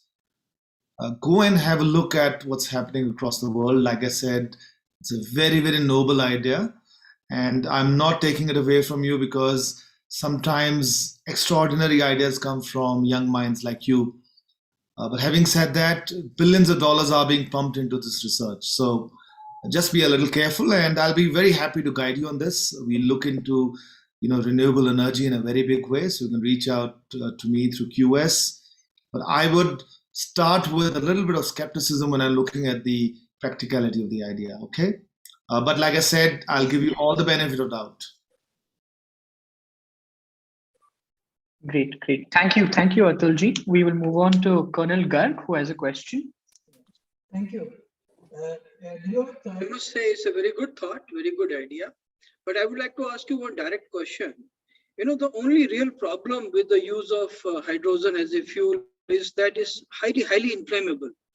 Now, with your funding allocation of rupees 20,000 only, what you have mentioned in the prototype, how are you going to handle the safety issues? How are you going to handle this particular issue of it being very, very highly inflammable? You get the question? Yes, sir. I got the question. So hydrogen being highly flammable is a problem, but since if we look at CNG is also a flammable gas, and that is being used quite a bit in vehicles, right? And also as generators. But the thing with CNG is CNG likes to stay in one location, right? It doesn't like to spread out extremely quickly. Whereas hydrogen being extremely non-dense, how would you say the opposite of non-dense? Well, non-dense, it likes to spread out a lot quicker, and it moves away from the location where it got leaked from. So for it to ignite, you would have to be in an extremely enclosed space. Yeah, no, that's okay. But my only suggestion to you is that your funding allocation have to be accordingly revised. You need to have a very, very safety kind of a very safe equipment to handle. See, also one other thing I also kept this in mind is that hydrogen I will be producing as it is being used. It won't be stored for use. It will be produced as it is being used. Okay, fine. Thank you. Lovely. All right. Sanjay ji, would you have a question? Yeah. So Nilohit, I'm a little, I don't understand this technology. So I would like you to explain to me, how does a hydrogen combustion generator work? So a hydrogen combustion generator works very simple to your to a normal diesel generator or a CNG generator, except it uses hydrogen as the fuel. It's a simple 8 or 12 cylinders engine that turns rotational energy using an alternator into electrical energy. Okay, then why do you need you feedback the energy into the electrolysis machine to generate how do you start your electrolysis without electricity? The starting, yes, will require an external source, but then after that one initial jolt, it will continuously run on its own. So what is it going to be efficiency? Like how much of its own electricity produced it's going to use? Now, at the moment, I do not have any statistics to show that if this will actually function the way that it does. But if I'm able to do prototyping, I will be able to figure out if it is actually plausible. So Niloy, the best way to do is you can do the math around it. You will find a teacher who will help you around with that. And even if before you make the prototype, you'll be actually figure out, because energy cannot be created nor destroyed. So there is a conservation of energy rule. And if you apply that, you will be able to figure out how much energy is generated, how much energy you require to generate that energy. If that is netting off to zero, then it doesn't make sense. If it is giving a positive, then it definitely makes sense. You can do that math and figure it out. That's my suggestion to you. Okay. Thank you, Sanjay ji. It looks like we have a last question from Sanjay Gupta ji, who will just Sanjay ji, you could.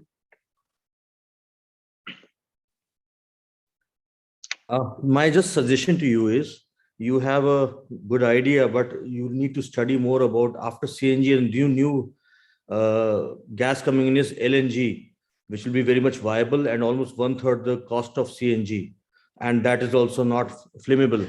So my suggestion to you is, having said that, what others have told you, you need to really go into and deep study. So also study about LNG, which will be a very cheaper gas coming in from next to 2-3 years. And you will be seeing a lot of stations coming on where industry, cars and electricity can be run around through LNG also. So I would suggest you to go and study that, Bichai, and you'll learn a lot about it. Anyway, congratulations. Thank you. Thank you, sir. Great. Thank you so much, Niloit, for joining us. Dear jury members, our last participant for today from Surat, Ridhima Banka, will be joining us. Ridhima, just before we begin with your presentation, jury members, this will be the last presentation for today. Any members that haven't yet asked questions, this is your opportunity. Ridhima, you can start. So hello, first of all, good evening to everyone present here. I'm Ridhima and my project title is Pristine Dummas, and SDG my goal caters to is goal 11. So Dummas Beach in my city Surat, which is a very popular tourist place, it has a lot of garbage pollution which affects many components like the marine life, as the marine life may get disturbed. Animals, as the animals who have made this beach their shelter, like dogs and cats, do not know the risk the garbage poses and might eat them, which may affect their health, environment due to garbage pollution, and human health. So my solution is to start a campaign through which me and the members of the campaign, we can collect garbage from the beach, spread awareness regarding cleanliness and our campaign. I will need approximately 45,000 for dustbins, solid waste management equipments like garbage bags and all, basic sanitation care, gloves and masks to prevent us from any diseases, and labor, which will require 45,000. Thank you. Great. Thank you, Ridhima. Are you done with your presentation? Yes. All right. Thank you, Ridhima. We'll start with the first question from Mr. Chebi. Hi, Ridhima. Well, cleanliness and keeping things clean is at the core of what the change is required. Tell me two things, Ridhima. Many NGOs and such bodies who have taken up beach cleaning, how is your initiative different? Or what are the elements that make it more easier, more scalable or sustainable? And the second question, which is connected to this, is how would you make this into a movement? You've asked for approximately X amount for procuring gloves and masks. But if you think about it, it's not an overnight thing and it will be done with. How could you go from one beach to multiple beach? How could you make this into a movement with people like you from schools who could be a part of it? Have you thought of it more from that angle? Yeah, so answering to your first question, I think that my solution is different from others, as I think we really need a permanent solution, as just cleaning the beach is not enough. We need to spread enough awareness for all the citizens of society to know. And I think my solution will be a long term through which we can follow all these steps and we can achieve. And how do you make it scalable? More people like you, how can they be a part of it? Yeah, so I think that they can get inspiration, as a small change matters a lot. Like even if a small place is being cleaned, not being infected by garbage, it can affect the environment, people, many components a lot. And I think that people can get inspired from it. All right, great. Thank you, Ridhima. We'll have a question from Dr. Vidya. Yeah, so I don't have a question. First of all, let me appreciate, very much. I think this is the need of the hour, and we're talking about Swachh Bharat and all. We have a Symbiosis Center for Waste Resource Management, and I will certainly like to connect this center with you. And I'm sure you can work with all the researchers there, and I'm sure they'll be able to help you also. Thank you, ma'am. Ridhima, I'll also read out a comment given from Dr. Khosla. He says, Ridhima, will be great to sponsor you. Great idea. Simply put, very, very well done. So that's the remarks that's coming from Atul Khosla ji. All right, so let's have a question from Mr. Raman Batra. Thanks, Dhruv. So, Ridhima, there is a program of UNEP, United Nations Environmental Program, which is called as Turning the Tide. So, as my other fellow person who was asking the scalability of this, so this UNEP program is a program which is a very strong program. We have done it in our institute. You can become a coordinator of that, and you can get connected with UNEP. They will not only fund, they will also have an online portal where you can make your community, your school, your city get attached. More awareness will come with the certification, and it's in a very structured way. So I think United Nations is doing a great work there in working over this. So that is my suggestion. So you can very well scale up becoming a coordinator there. Thanks. Thank you, sir. Great. Atulji, do you have anything for Ridhima? Seen your hand raised. Yes, Ridhima. I'm so impressed by you. You have put this idea so simplistically and so effectively. Sometimes we ignore simple ideas and we go into very complex ideas which involve a lot of technology. But the rule of great ideas is always KISS, which is keep it simple, stupid. And you've done that so well. I can only give you one small example.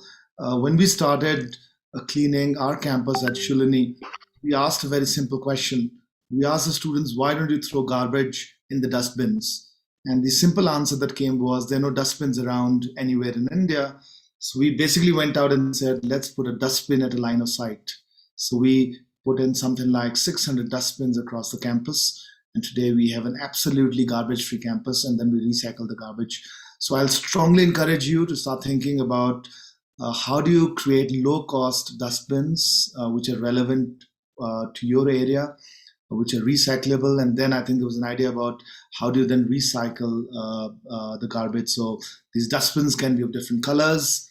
And I think the moment you start putting these small seeds in, you'll start seeing change. The last thought I'll have for you is you'll have to maintain the dustbins. So many dustbins are put across the country. I mean, I was in Gurgaon recently, and there was I think 100 crore project putting dustbins around, and then it all disappeared because people will steal the dustbins, or no one is taking garbage out of the dustbins, etc. So if you can make this, do it in a small area to start with, you'll see the change happen, and then you can then expand your area to, broader Surat, and then sort of beyond that. So I'm all for dustbins. I'm a dustbin man, they call me at my university. So go out and put dustbins all around. All right, great. Atulji, the support that you've given for Ridhima is delightful. So right, Ridhima, thank you for being here at PACT 2030. So yes, dear jury members, a small reminder: you have to click on the submit button in order for the QS team to have a look at your scores.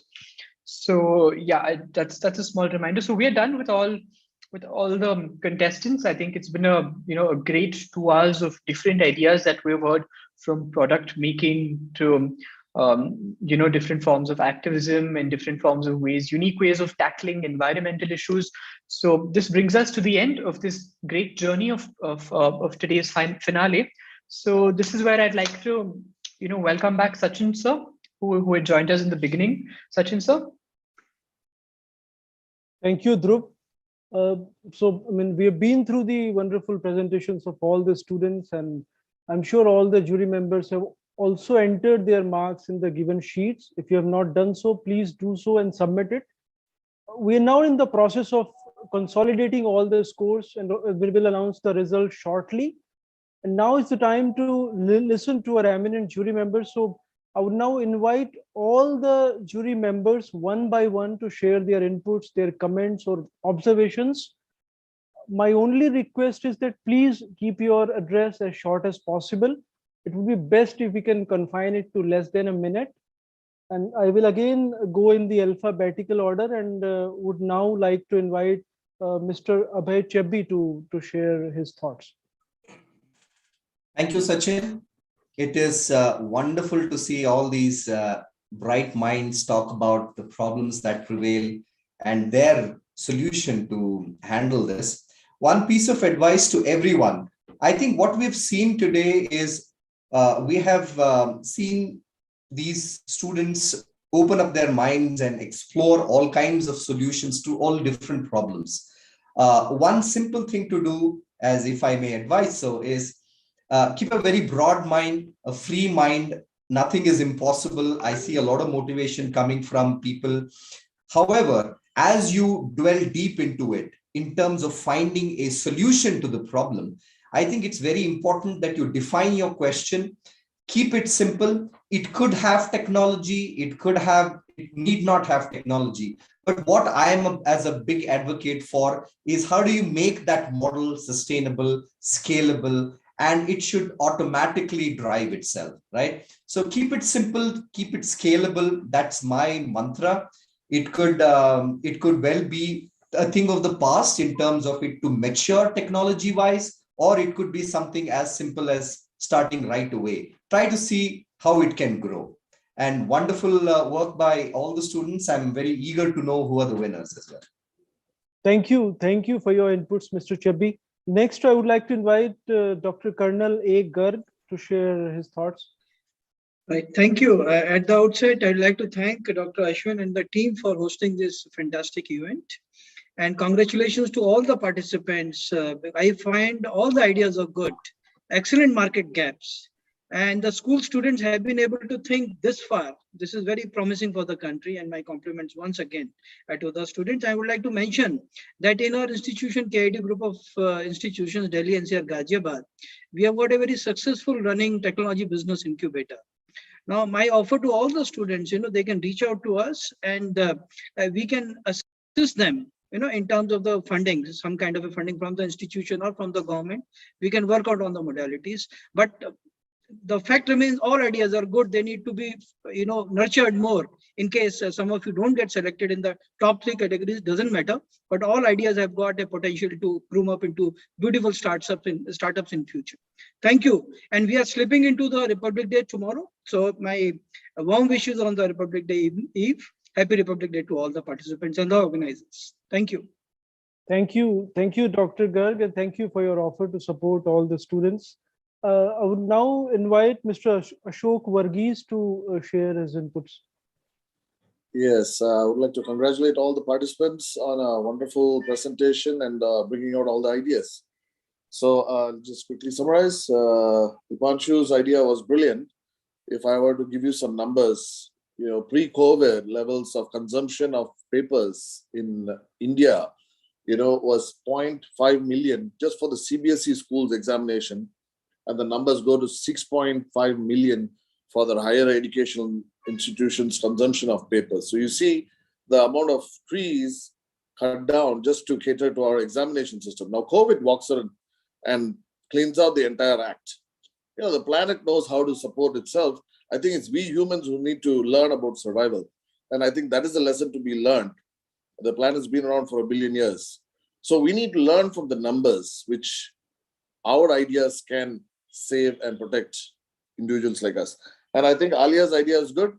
Benchmarking is very important. I think you need to take your concept to the next notch up and see the kind of numbers, why the sunset looks red. If you see there's more than 30,000 views on the next YouTuber.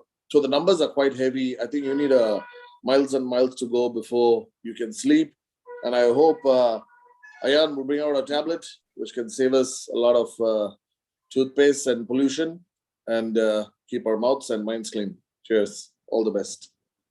Thank you for sharing your thoughts, Mr. Varghese. And since Dr. Vidya has to leave, I would now like to invite her to share her inputs. Dr. Vidya Yeravadeka. Yeah, sorry, actually I have to rush into another webinar. But let me first congratulate QS and for PACT 2030. I think it was a great eye-opener to me, and I'm sure to most of my colleagues, to see these young people and young school kids, presenting so confidently. It's not easy to come to this level and present it to an audience like this. I think that is the biggest, I think, positive that came out of, the presentations today. The second is that, there is great hope for our country, because they are going to be the, leadership of our country in some years. And third is we would like to support them through our technology business incubator, which is the Symbiosis Center for Entrepreneurship and Innovation. We'll be happy to support some of these startups for sure. Thank you. Sure. Thank you for your encouraging words, Dr. Vidya. Next, I would like to invite Professor Atul Khosla to share his views and wisdom. Thank you, Sachin. Congratulations to actually you and Ashwin first, bringing innovation and sustainability together. Sustainability and innovation, I think, are two ends which India really, really needs. We need to bring a culture of innovation into school students, and we need to make them aware about sustainability. So first of all, congratulations to QS for making this happen. But students, wow, you guys were just stunning, all of you. I got goose pimples listening to all of you. All of your ideas were superb. I sit on the board of a large incubation fund called Ankur, and I can tell you, I would have funded at least 3 of the ideas, if not more. So super stuff. I will leave 3 generic thoughts for all of you as you go about, chiseling your ideas and taking this ahead. I think the first is the power of patenting. I'm a strong believer that in the path to innovation, you need to go out and understand how do you patent your ideas, because that's going to push you towards the new frontier of thinking and going to make it drive your idea into a richer idea. So do try to patent your idea if you haven't already, and we'll be very, very happy to support you in that. Actually, we have more than 1,000 patents now, and all our students are out there trying to file patents. I think the second thing would be understanding a little bit of business. So great entrepreneurs understand business. So understand numbers a bit. With all due respect, I don't know who guided you, but all of your ideas were a lakh of rupees. I don't know who, they were consistently lakh of rupees, all of you. So I don't know whether Sachin, you were guiding them. I like to hear ideas that, ask for $10 million from me. I don't like 100 rupee or lakh rupee ideas, guys. Make your ideas big, make them scalable. Go out and conquer the world, That's what Mark Zuckerberg did. He didn't ask for a lakh of rupees. So be bold when you're putting your idea. Don't be afraid. No one can make a change with a lakh of rupees. You need tons of capital. I think the third thing is you all wear sports shoes, and there's a beautiful tagline of Nike, just do it. So just do it. Go out and just implement your idea, however small it is, and you will see success happen. Once again, I'm so glad I attended this. I'm on vacation right now. It's snowing outside, actually. It's so beautiful. And initially I thought I'll say no to it, but I'm so glad I said yes. This was the event of the year. Thank you, Sachin. Thank you, Ashwin. And thank you, students. Have a wonderful day and a wonderful year ahead. Bye-bye. Sure. Thank you for your inputs, Professor Khosla. I'm sure your inputs are going to help all the students, those who have participated, and all the ones who will go through the video on YouTube even after this event. Next, I would like to invite Dr. B. Suresh to share his views.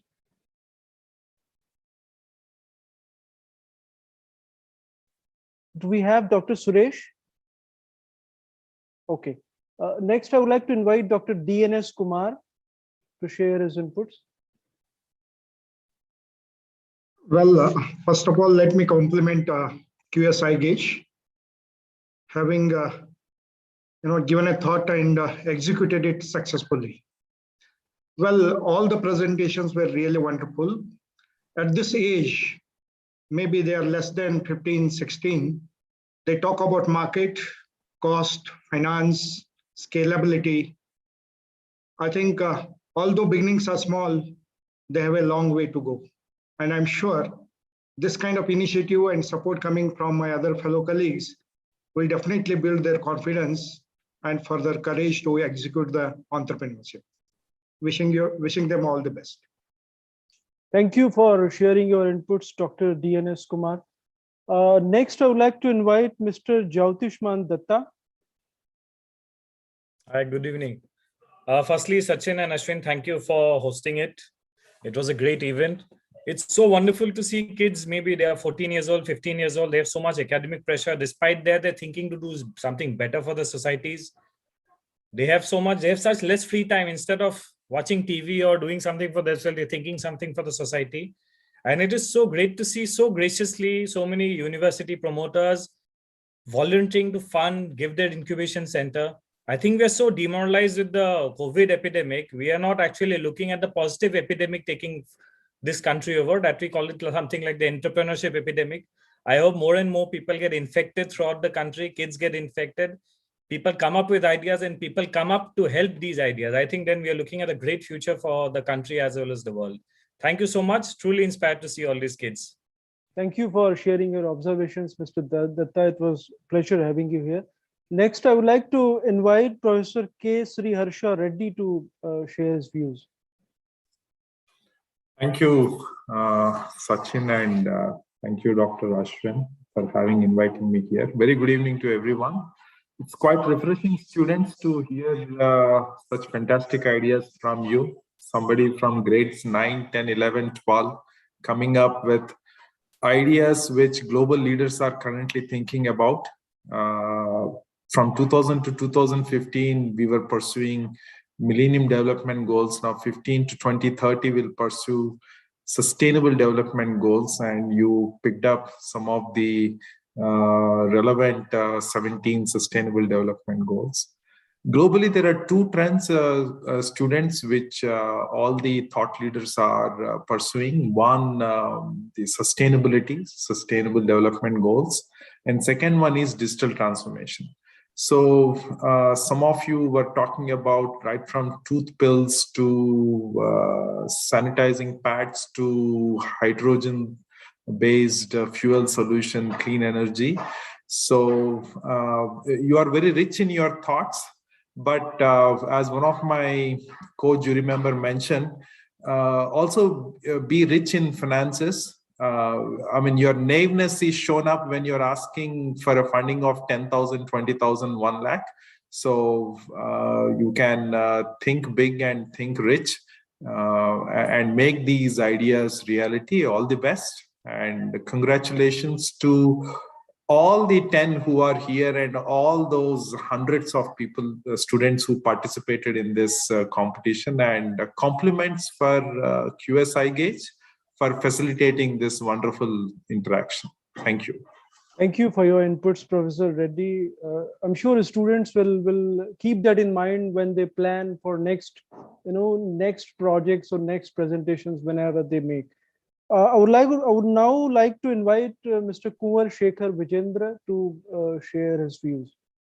So first of all, thank you very much, Ashwin, and the team for inviting me here. It was really inspiring.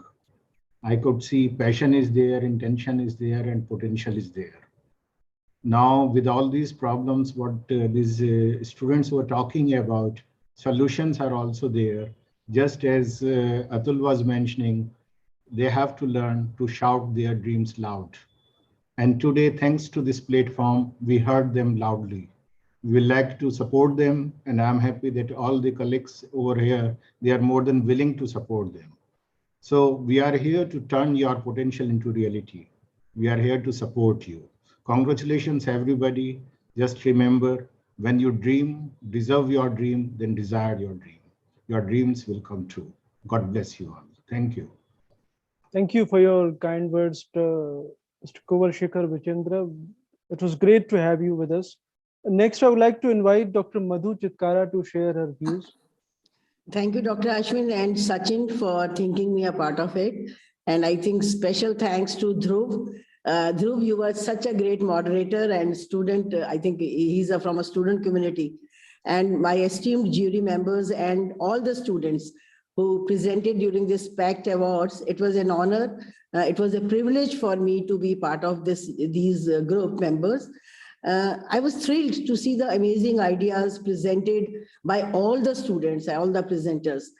I think we all have seen that we must have realized that sustainability has become the key feature of all the initiatives across the world. Everybody is talking about SDGs, 17 and UN goals. And I think the students have also understood that what is the importance of these goals. So we all have to work on this. And I think all students were knowing about all the goals. And many times we may want to achieve the best by our environment. By the best, I mean the available, whatever is availability. But I think we must not leave the sustainability of the endeavor to chances. So sustainability should become the key buzzword. Many times what appears to be the solution today may not be sustainable after some time. So my advice to all the young achievers and the young presenters, those who were part of it, I think 10 were today, but many were there, those who were not part of this 10 selected students. For all of them, I think if you have to choose from the best and sustainable, try to choose the sustainable. I will give you one very small background about Chitkara University, because this is a key aspect and the feature of all our decisions in Chitkara University is that we always choose from best and the sustainable. Always the result is the sustainability. And the resultant of it was that we got in the world ranking 99th in SDG 7. So I will just give a message to all my students that we have two departments in Chitkara University. One is CURIN, Chitkara University Research and Innovation Network, and one is SEED, where we give the seed money to the startups. And we welcome you. And for the last, I think 3-4 years, we have started giving the funding to the school students. So we have adopted those villages, and some of the students got the funding from these SEED and CURIN Center. So I welcome all the researchers, those who want to get the funding, please be connected to Chitkara, and you can go to our website and go to the SEED site and the CURIN site, and we are always there to help you out. It was a great platform. Thank you once again for making me a part of it. Thank you, Sachin. Thank you, ma'am. Thank you for sharing your valuable thoughts. Next, I would like to invite Mr. Punus George. Sachin, Ashwin, and Dhruv, it was a good presentation innings, and I was very much appreciating the ideas towards the sustainability goals. Actually, events which promote the goals among the future generation, that the younger generation who are going to hand over the beacon, that is very much laudable. And the way in which the ideas were coming, that is also very good.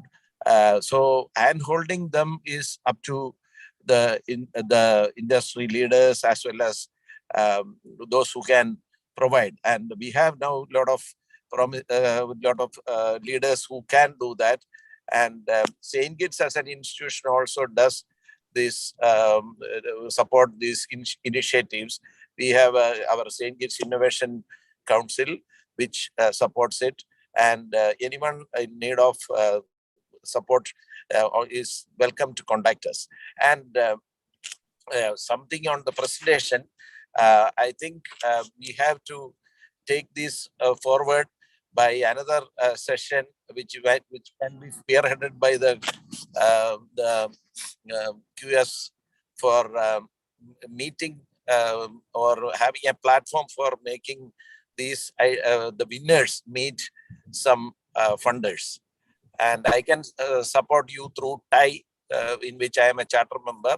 And there are 3-4 funding agencies which is in South India, which I am connected with. And thank you once again for making me a part of this exercise. Thank you. Thank you. All the best. And thank you, my fellow people. Thank you for sharing your thoughts, Mr. George, and thank you for taking out time for joining this. Next, I would like to invite Mr. Rahul Singhi from Purnima Group to share his thoughts. First of all, thank you, QS, for bringing us all together. I think 2 years back it started with the pandemic when all of us were attending these online meetings. So, सारे universities के जो leadership हैं उनको साथ में जोड़ने के लिए और एक प्लेटफॉर्म पे लाने के लिए आपका बहुत बहुत धन्यवाद. And for students, I would like to say that you have done a good job, but these things, I mean, your work could be better and improvised. So you need to work on your ideas, refine them. All the best. Thank you. Thank you for sharing your views, Mr. Singhi. Next, I would like to invite Mr. Raman Batra for sharing his views. So good evening and thanks Ashwin and Sachin for organizing this. It's a wonderful event. Being very closely attached to the incubator community, I really appreciate the efforts taken by the students to do it so professionally. I had already, love supporting 4 or 5 ideas. But students, you need to understand one thing very simple is you at this age require more of mentoring than to financial aid. Finance will come, money will come. If you have the right mentor, you will make your ideas into a success story. So believe in yourself. That is the most important thing. Even if you face any failure, don't get stuck there. Keep walking. It's very, very important into the incubation stage. And we at NIT love to support a lot of initiative. My appeal to all institutes from higher education and decision makers who are very much here. Ridhima, who had got the idea of DIY, we can take it to all institutes. And every institute have adopted villages. We can take it in a very scalable form. So my appeal to every decision maker here, and thanks QS for arranging this. It was absolutely great. Thank you so much. Thank you for your inputs, Mr. Batra, and your offer to help all the students. Next, I would like to invite Dr. S Mantha for his views. Yeah. First of all, good evening to everyone, and thank you for making me a part of this. Sachin, QS, iGage, Ashwin, and PACT. It's a good initiative to bring in the children to post their ideas and make them, think in terms of doing something that helps the society in terms of sustainable development goals and so on. Just one point I would want to mention: people must ideate. There must be multiple ideas when a problem is sought to be solved, and those one must make a judicious elimination of some of those ideas and bringing the best of the ideas to the front, and trying to work more in order to develop those ideas into something that's sustainable, that's something that is workable, and so on. In that process, I don't think innovation is all about creating some new product or something of that kind. Innovation can be anything. I mean, you can improve a process and be a part of innovation, so on. So therefore, these things must be clearly understood. All the children they had some excellent ideas, but 3 of them, Aliya Gupta probably, Meghana and Ridhima, I would make a difference amongst all the people presenting here today, for the simple reason that they have actually tried to do something and not just promote an idea, but actually get into the business of maybe education, creating content, or maybe creating a DIY cloth pad, or maybe a beach cleaning. Beach cleaning was a very, very simple idea. But for these, and at the same time, there were 2 projects, the thermal storage tank using phase change material and hydrogen as fuel. Now, I'm making a mention of this simply because they are complex problems and they were sought to be given a very simplistic solution. So these are some. So those kind of solutions may not actually work in practice because they need a lot of technology around that. In my tenure at AICD, I've seen several innovations and several projects of that. But I believe some of the ideas are extremely good. My congratulations to all the children. They're hardly, I mean, there was a 9th class girl as well, I believe, in the group. So they're very passionate about their ideas. So thank you. Thank you for presenting. Thank you for your inputs, Dr. Mantha. Next, I would like to invite Dr. S Sundar Manoharan from PDU to share his views.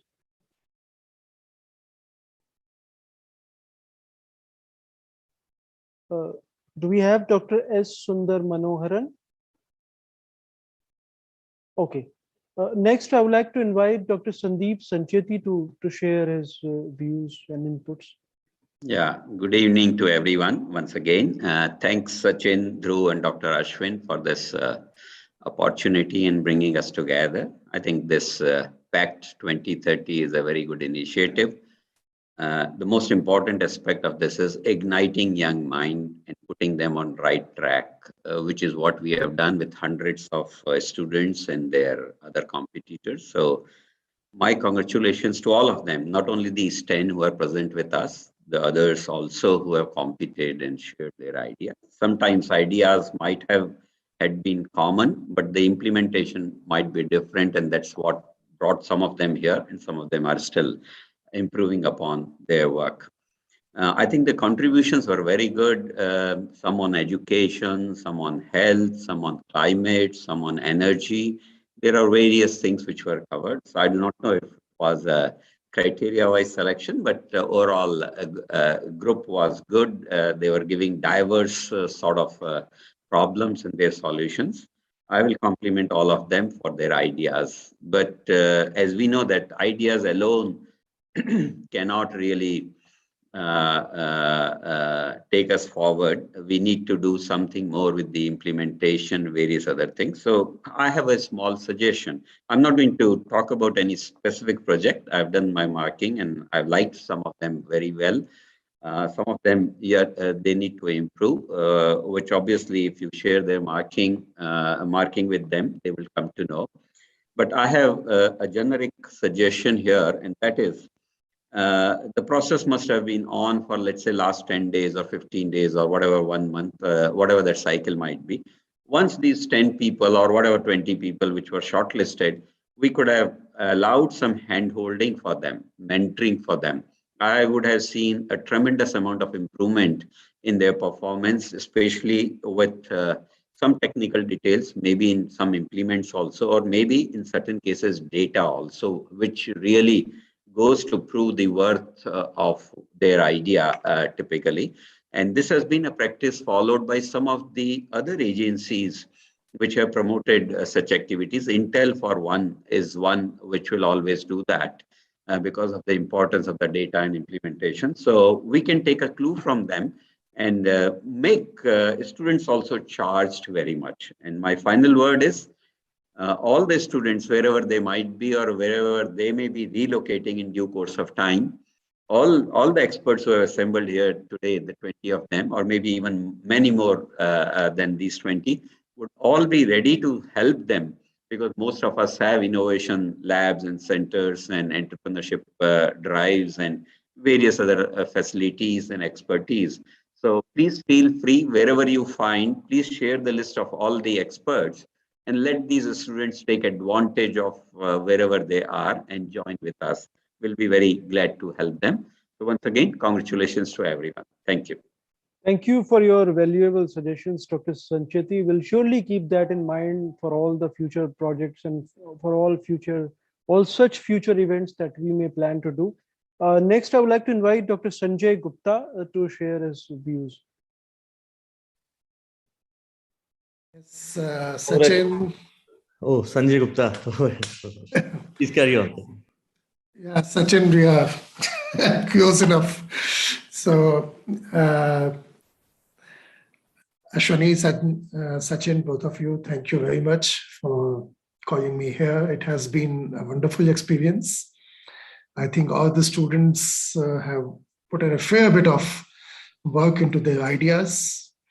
But as I think many of us have pointed out, from the point an idea is projected and taken to a form where it can be submitted for funding or pitched to a funding agency, there's a long journey. So let's say on a step of 1 to 10, you are right now on step 1. Maybe some of the projects have gone to 2 and 3, but you're right now at the beginning. Many of these ideas need to be matured. They need to be built up. You may need to talk to some physicists or some mechanical engineers or some chemical engineers to make sure that these ideas become feasible. Then they come into the realm of a project which can be funded, where people begin to see some outcomes. So I have put it on the chat, but at World University of Design for past 5 years, we have been into sustainable development goals, where we organize an event called Global Goals Jam.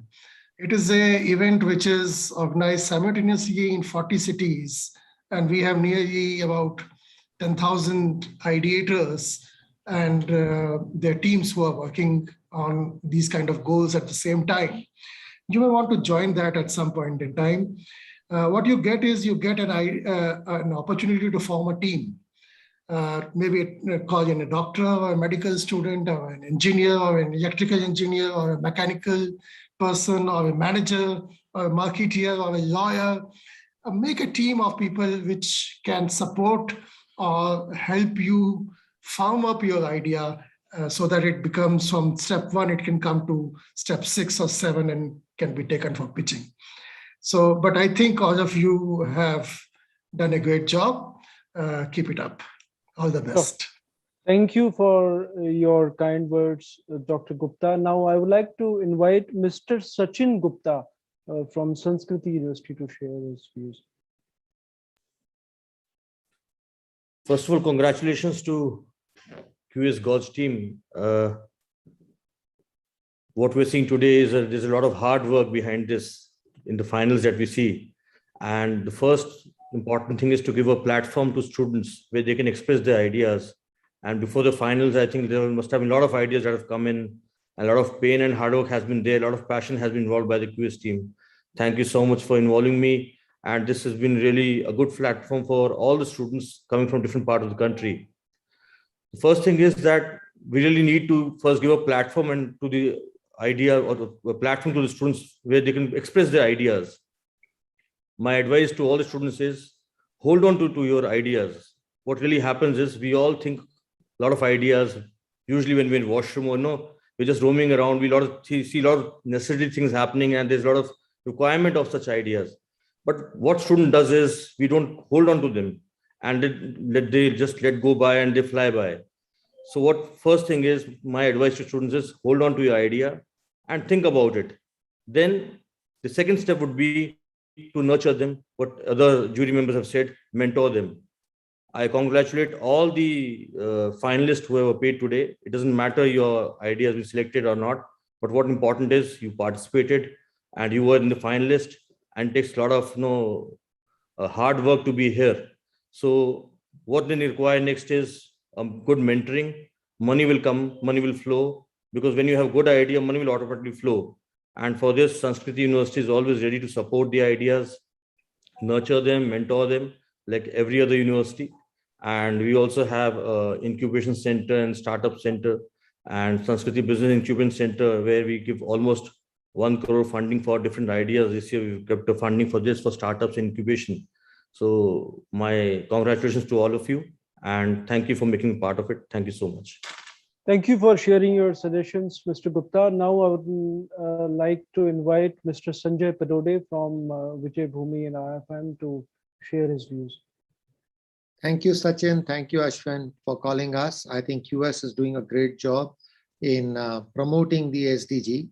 I think it's been a journey even for the UN to go from Millennium Development Goals to SDG over 8 years in the past, if you look at the history. So sustainability is an evolving kind of a subject which is yet coming on state, and to get students to think about it is fantastic, because going forward, they'll be able to think about it. But I mean, they'll be aware about it. But key thing that I want to give as a message first to the students: innovation is idea and action. Without action, okay, the idea is just vaporware. So unless and until you guys really dirty your hands into getting that idea into some kind of a prototype or shape, it really doesn't make sense. You know, there are ideas galore in this world, but if you want to truly be an entrepreneur, you have to get into ideas that are basically actable and are viable. That's most important. But guys, you've done a fantastic job. Now to QS. I think this is feedback in terms of how we can improvise this forward. We should, you know, since we are targeting the school students, we should cut out the entrepreneur bit of it and focus more on the problem solving. I think, you know, now looking at the marks that I've given, I'm feeling a little bad because some of the students had fantastic problem solving ideas. Okay, but when it came to answering questions of scalability and some of those questions which are very much related to entrepreneurship, I think those ideas succumb to those questions. So from that respect, there were some students who made brilliant ideas for providing solutions to problems, but failed on being entrepreneurial. So from that respect, I would, you know, I feel bad that there are some real good solutions to students, which I myself could not mark well because of the scalability. I had to be honest to the rubric provided by you guys. So that's my restriction. So I think if we can, going forward, look at only problem solving in the area of sustainability, and then allow these young minds to discover and figure out what the solution is, I think we'll have far more depth in it. And last, Vijayabhumi University, okay, we have the incubators, innovate, I mean, all of that is right, but I don't think I should talk about funding for these students. I would love to offer the top 3 who come out scholarships to be part of Vijayabhumi University in our program, would love to mentor them, would love to coach them, and would love to take them forward up till their graduation and success as problem solvers, leaders, and entrepreneurs. That's my offer to QS. And it's a serious offer. So you can give this offer to all the 3 students who get the first prize. Sure. Thank you for your valuable suggestions. We will certainly keep your suggestions related to the format of the event in mind. And thank you for offering scholarships to all the participating students. We missed Dr. Sundar Manoharan, if he's there, if he's joined the call, and Dr. B. Suresh from JSS. Okay, so I once again would like to thank you all for sharing your valuable inputs. And with this, we come to the last and final part of this particular event. And for that, I would like to invite Dr. Ashwin Fernandez to announce the winners and also to do the thank you note towards the end of it. Over to you, Ashwin. Thank you so much, Sachin, and really an amazing show today. I think watching all the student presentations, the questions, amazing discussions, and I think the idea when it first came up in December, we were not sure how would it look like. But thanks to all of you who are here today, the students, our jury members, our team at QS Gauge who have made this possible. It is just amazing.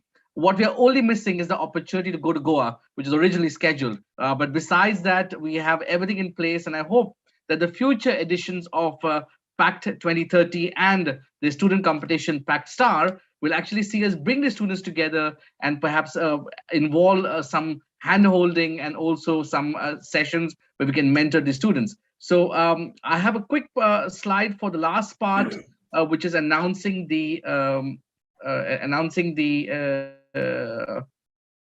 winners. But just a second, I have to ensure that I have the sound activated for that.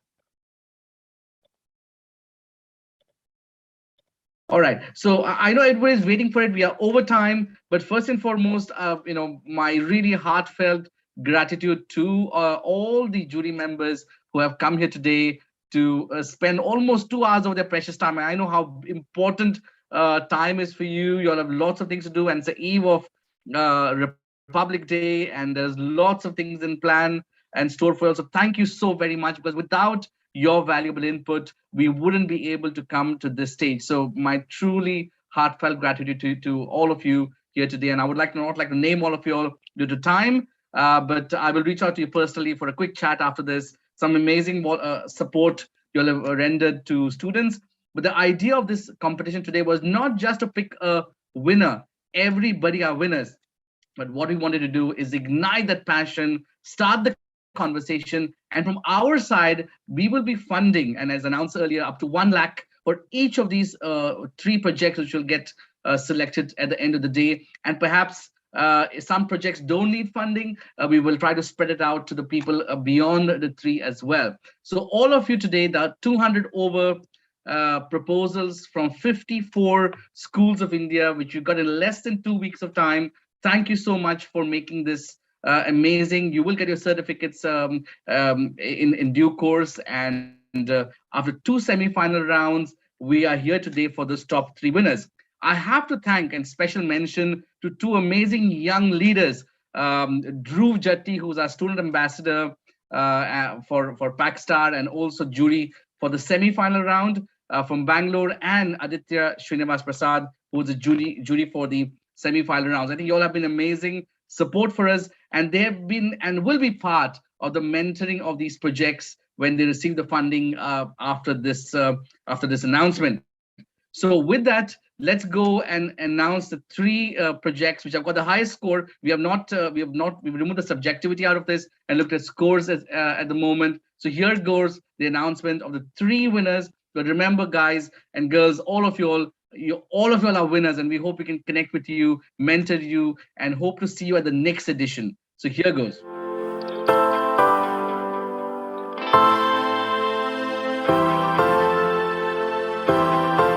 And the first one is Dipanshu from grade 12 at the Alcon Public School, New Delhi. Congratulations, Dipanshu, for making your place to the top 3. And we hope to see your idea take shape. And we will be in touch with you for further steps, mentorship, and the funding for your project. Over to the next one, we have Aliya Gupta. Congratulations, Aliya. Amazing stuff from grade 9 at GD Goenka. World School of Haryana, well done. We might give you a minute, less than a minute, just to say things at the end of it. And the third one is Megan Arella from class 11 at Gitanjali Vidyalaya, Bangalore. Congratulations to all 3 of you. We will, again, all of you are winners here today. All the 200 entries we received, but we had to pick the best, and we will mentor the rest of you who have not made it to the top 3 spots. So what's going to happen next? We will have the next cycle in summer. And in the summer cycle, we will look at doing a physical event in Goa. We are looking, and I think all of you have asked for, the universities have actually offered awards. We received one just before the event, so I could put it in here. The Shobit University Rural Empowerment Awards, which will be part of the PACT Star competition from the next edition onwards. And please, I will reach out to all of you and see how we can involve both your university scholarship as well as any funding you would like to receive for the students. The reason why we had 1 lakh is because QS iGauge is going to be funding this 1 lakh. And that's why we asked students to keep it to the 1 lakh budget. But with your support, we can open it up in a bigger look at social problems to be solved at the next edition. So congratulations to all of you. I think we deserve not more than 30 seconds to a minute, please. Very quickly reactions from Dipanshu first, and then we'll go over to Aliya. Thank you, sir. Thank you so much. It's unbelievable that I have been selected. It is a wonderful experience being here and presenting my idea in such in front of such eminent panel. So I'm really grateful. Thank you so much, sir. Thank you so much, Dipanshu. Over to you, Aliya. Please unmute yourself and speak. Yes, sir. Thank you so much, sir. And there was an answer I wasn't able to give. So if you allow, I'd like to give it now. 40 seconds for you. Thank you so much, sir. So, sir, I think the first question asked to me was that how do I choose a topic for my tutorials? So I go chapter wise, and in the chapter also I go topic wise. See, currently I'm in class 9th, but I've covered like 70% syllabus till class 10th. And to bring it to your notice, when I was 7, then I had given a 10th pre-board exam and I had secured around 70% marks. But then I wanted to brush up the concepts and I'm doing it again and again. So as of now, I'm 10 years old in this channel. I was also asked that why am I not bringing other people? So I'm actually doing this channel from like past 2.5 years. If I'm doing this alone from the past 2.5 years, why can't I do it again in the future? And then thank you so much, Aliya. For me, an inspiration for me was Mr. Salman Khan from Khan Academy, as well as H.C. Verma. His way of teaching is just amazing. His humorous teaching, I love it. Thank you so much. So we hope we can mentor more people like you. So definitely like to see that. And over to Meghna Rella, please. I don't have a lot to say. I can just say thank you, I guess, to my family who's right here. And yeah, my sister went away. And our team, Sitara team, also, yeah. I'm sorry, I'm just speechless. Yeah. Thank you so very much. And I think to all our, besides everybody else, I think the QS Gauge team, for the last few days over the weekend, a lot of things are new for us in the SDG area, and we really wanted to create an impact. So thank you, everyone from the QS Gauge team. It's been really fascinating, with lots of stress, but I think it has come out really beautifully. So 3 cheers to everybody at QS Gauge, based on different locations or working virtually at this time. So thank you, and we hope all of you have a great day and a great evening ahead. Thank you so much, and we will be in touch. Thank you so much once again. Thank you. Thank you. No, but how are we Congratulations. supposed to get this funding? Yeah, we will be in touch with you individually. Suma, ma'am, will be in touch with you to discuss further. All right, and we'll